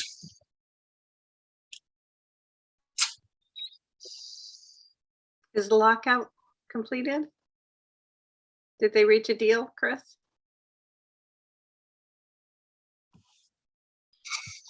See, the true Red Sox fans are waiting to see if there's been a break in the MLB lockout because we would like our Red Sox to go. No, they're continuing to talk, but they haven't reached an agreement. Thanks for the key I don't think they had a update. vote, but they Yeah. agreed to keep talking. Yes, I did see that. Thanks, Rep Foster. I'm monitoring that situation closely. That feels very familiar to the EUT. No vote, just agree to keep talking.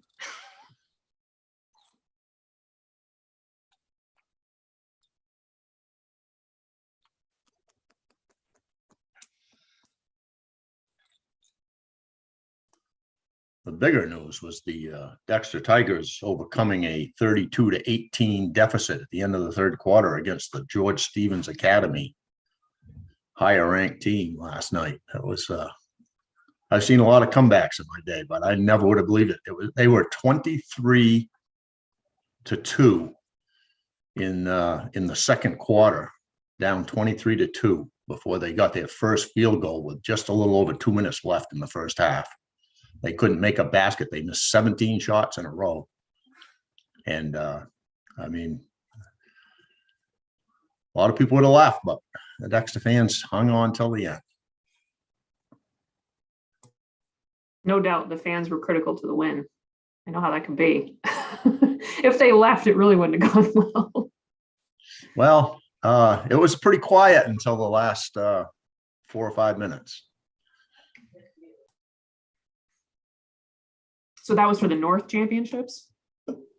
Yes, what used to be the Eastern Maine Championship, right? But Yeah. So who do they play? Who are they matched up against for the states? so they play Dirigo, which is Dixfield, which is a little west of Rumford there, but you know, that used to be Western Maine. Now it's, I guess, Southern Maine. So class.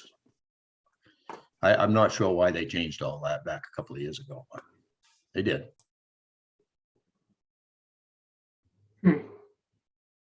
Maybe they saw Senator Stewart's map of like where the middle of Maine was and where northern Maine was, and you remember that from last session? Yes, I do. I do. I remember the conversation, but there are still several teams that are in northern Maine that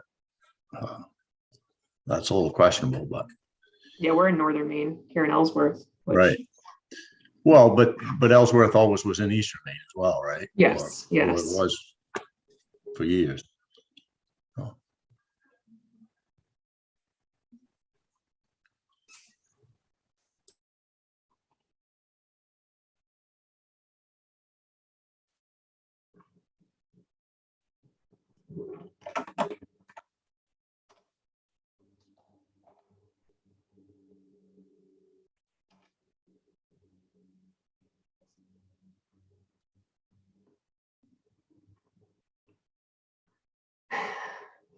Have we heard anything from our committee chairs?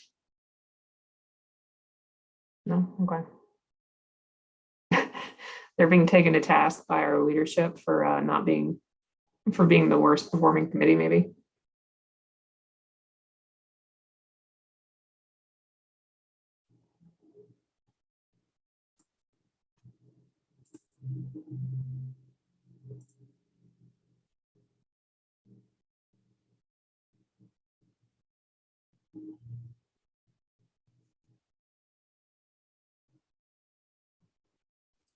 We always get it done in the end.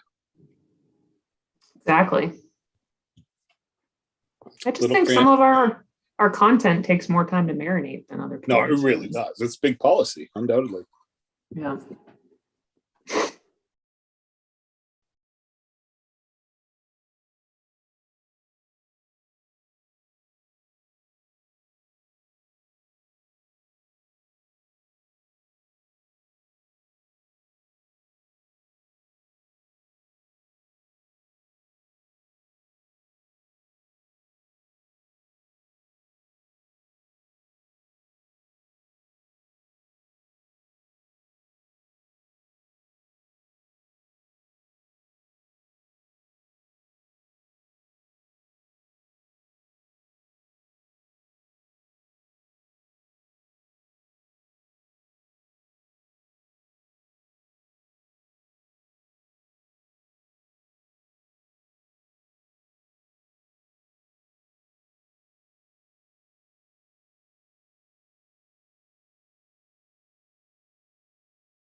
Okay, group, I've been given the authority to step in as chair so we can get this meeting rolling, if that's all right with the rest of you. I wasn't sure who was coming back or not. So Lindsay, tell us what we've got and let's get going. Excellent. So this afternoon, we'll be hearing from the Public Utilities Commission. They'll be doing a presentation on their annual report. And then it'll be a good chance for the committee to talk about the GEA follow-up.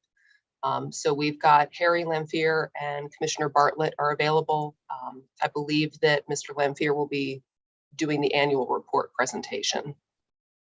All right, so let's bring them both over and we'll hear what they have to say to us this afternoon. I don't know, do we need to do reintroductions or can we keep rolling?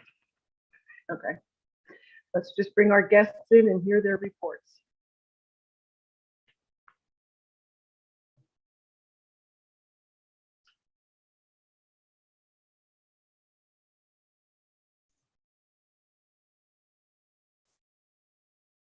So whichever one of you wants to start, I don't know whether that's Chairman Bartlett or Lamphere.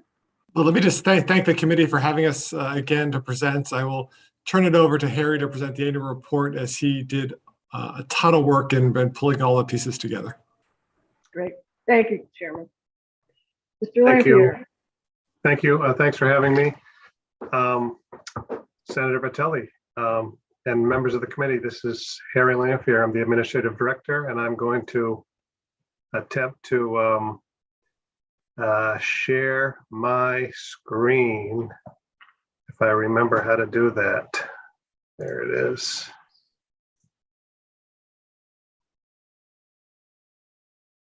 Don't see it yet. Oh, there we go.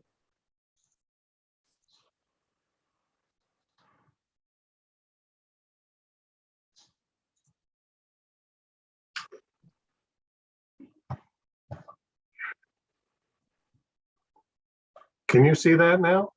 We can see your screen. Okay.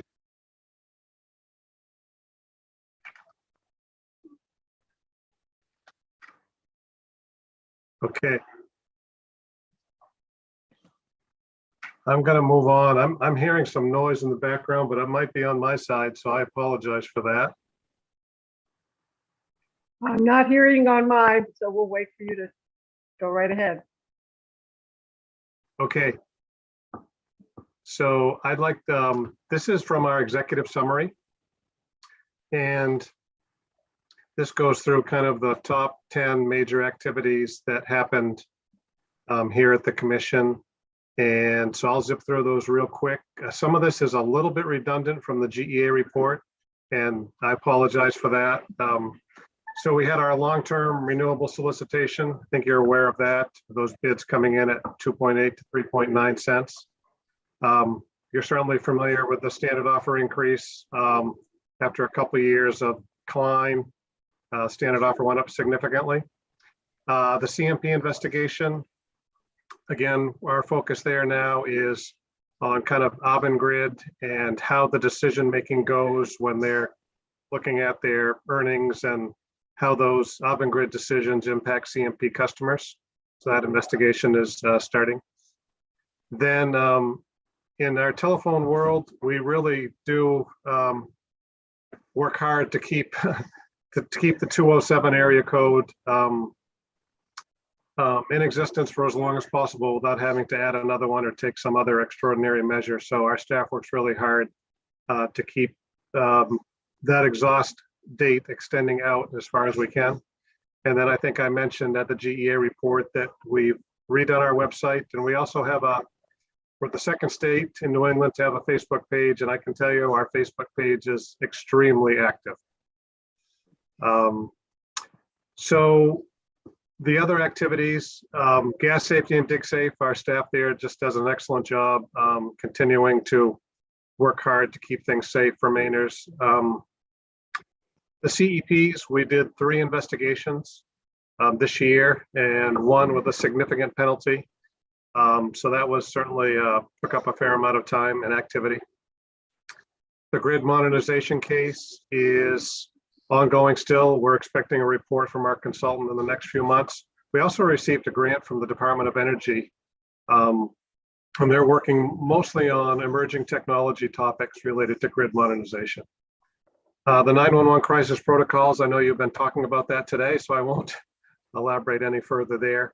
And then on service standards, this morning, the commission deliberated and initiated a rulemaking on service quality standards, and that'll certainly be a focus for the next few months. I think I talked about this last time with the GEA report as well, but our caseload is very heavy. That's a historical trend that you're seeing. Cases were way up last year, and that trend looks to be continuing. I'll say our staff works very hard to keep up with that, with lots of people working, 50-hour weeks. So that's not uncommon here. So the workload's heavy for sure. So I'm diving into kind of the electric world for a second. You may have seen this chart before, but this is very reflective of how things are today, even though the chart ends in kind of late 21. Most residential customers do not pick their electricity provider. They stay on the standard offer. Conversely, on the top part of the chart, you'll see that the large industrial customers, almost all of those people are choosing ACEP because it saves them money, generally speaking.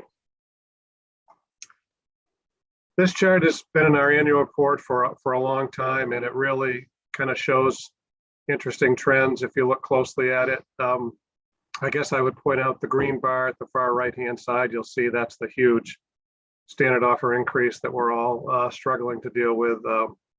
But I would also point out, if you look at the middle part, the blue, you'll see that transmission rates have more than doubled over the last 10 years. And that's certainly a significant part of overall electricity rates being up.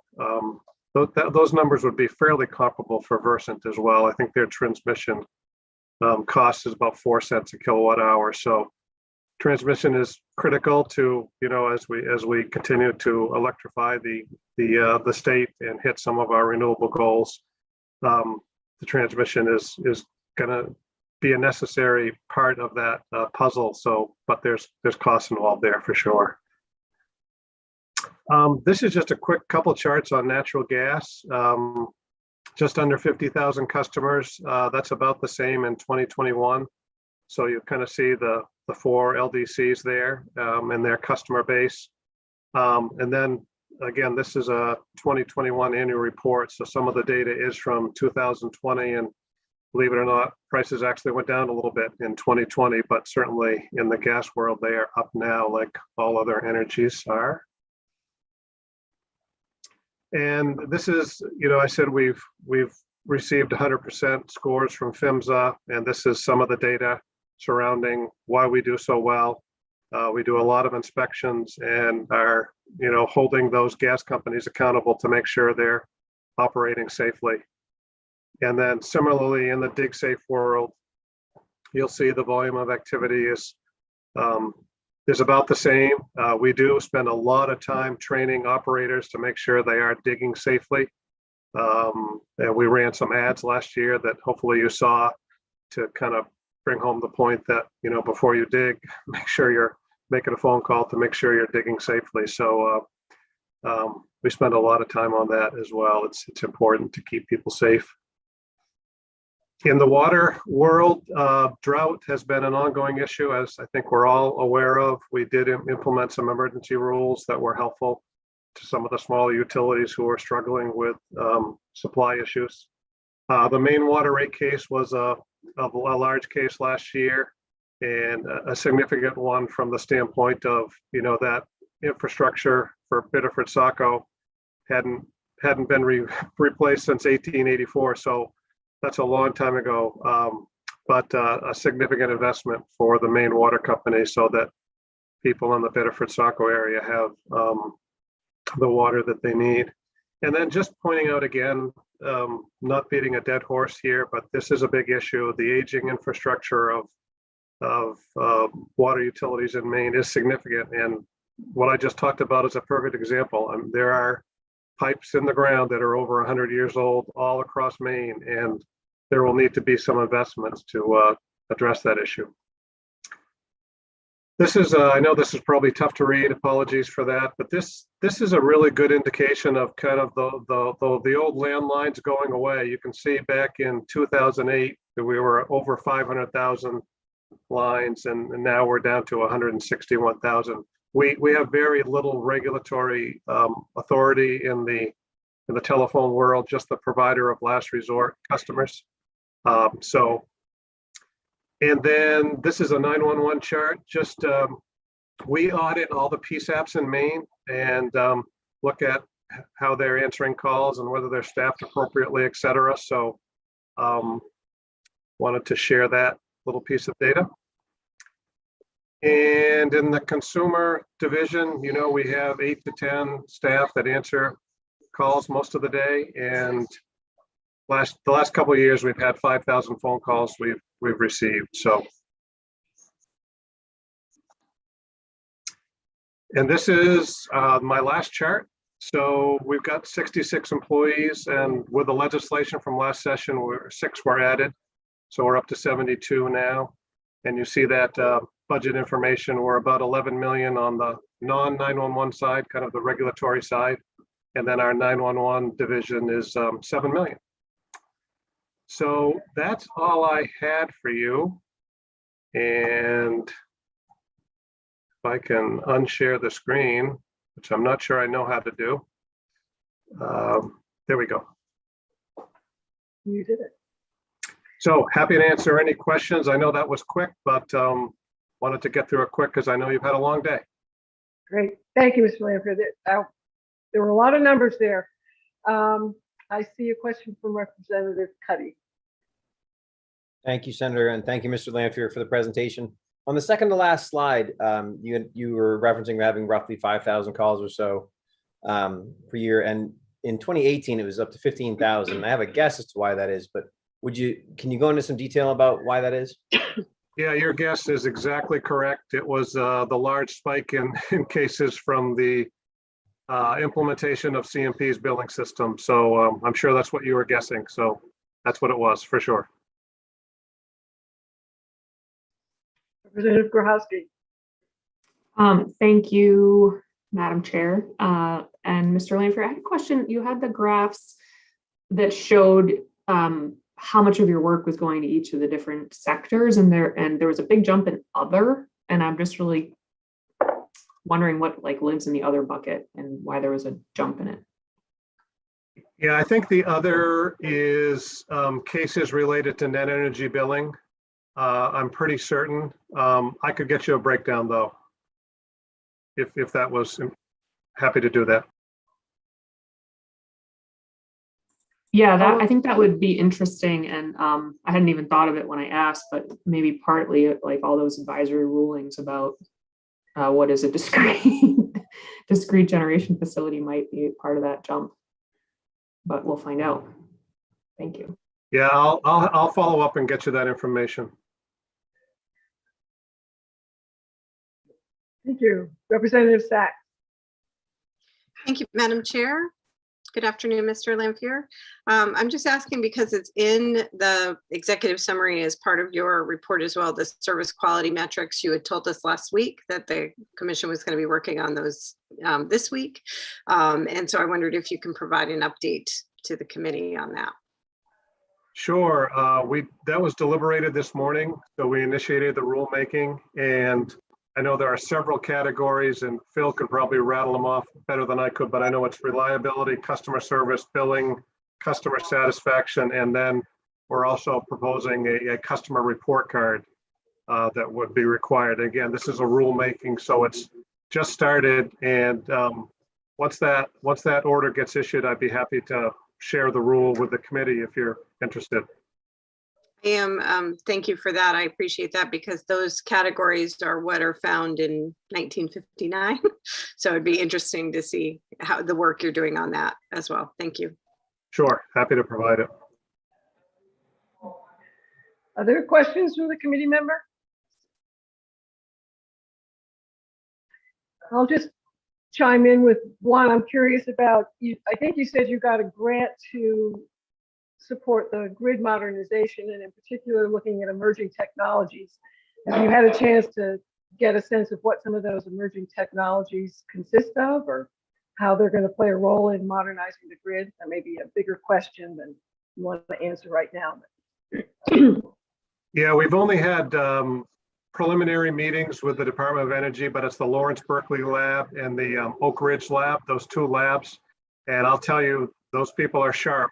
So we're really looking forward to work with them. But we've just had very preliminary meetings on kind of what our needs were based on the grant that we were lucky enough to get. So the work has just started, but obviously when they're finished, we'd be happy to share the report. I think their work plan gets them through August to have a final report.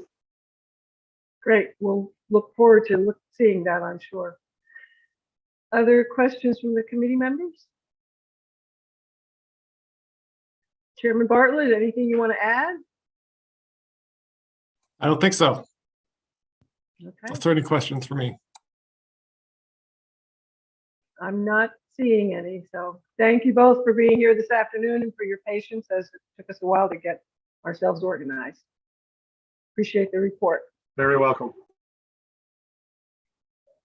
So Lindsay, next we have. Well, at this point, this completes the sort of the PUC side of the presentation. I didn't know if the committee wanted to sort of wrap up the GEA discussions. The PUC had provided a presentation on their GEA report back in early January, and the committee had some questions. PUC sent actually a written follow-up response on January 24th. And so under the GEA statute, the committee reviews the activities of the entity and determines whether the agency is operating in accordance with their statutory authority, has the agency met its goals and objectives, and then usually at that point the committee would issue something. If there were areas of concern or recommendations, those could be covered, or they would issue a report basically saying that everything is in good working order. So I didn't know if that's something the committee would want to consider today, or if there were follow-up questions. I'll leave it up to the committee. Are we, Representative Grohowski? Thank you. Do we have a statutory deadline for when we're supposed to report? I just feel like we should wait for our chairs maybe to have that discussion. That is an excellent question. And there is a deadline. Bear with me one moment.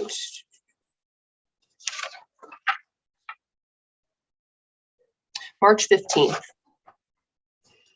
No, so we have a little time, but I think I support Representative Grohowski's sense that we ought to wait till at least our chairs are here. There's several other members who are not with us today. So if we can hold off on doing that, perhaps that would make more sense. Okay, well, we can move that. We can get this on the schedule for later on. The only other thing I wanted to let the committee know, I had sent out an email regarding, this was LD 1682 and the GOPIF report. The Environmental Natural Resources Committee is hearing a briefing on Wednesday, and they invited the EUT committee to attend if you are interested. So I sent you an email with a copy of the report. In addition, Dan Tartikoff, their analyst, drafted some proposed language that would actually touch on Title 35A and the PUC's intervenor funding. So I sent that out. So just sort of a heads up that that is on Wednesday. And if folks have questions, obviously, they can ask me. So tomorrow, Wednesday, or next Wednesday? Tomorrow at 10 a.m. Okay. So you should have received panelist invitations from the ENR clerk. Well, thank you for that. Anything else for today? Nope. It's been a long afternoon. Thank you, Chairman Bartlett, Mr. Lamphy, for joining us again. And I'm going to say that with that, unless others have something you want to bring up at the last moment, I think we're done for today. Thanks for all hanging out with us. We'll see you later.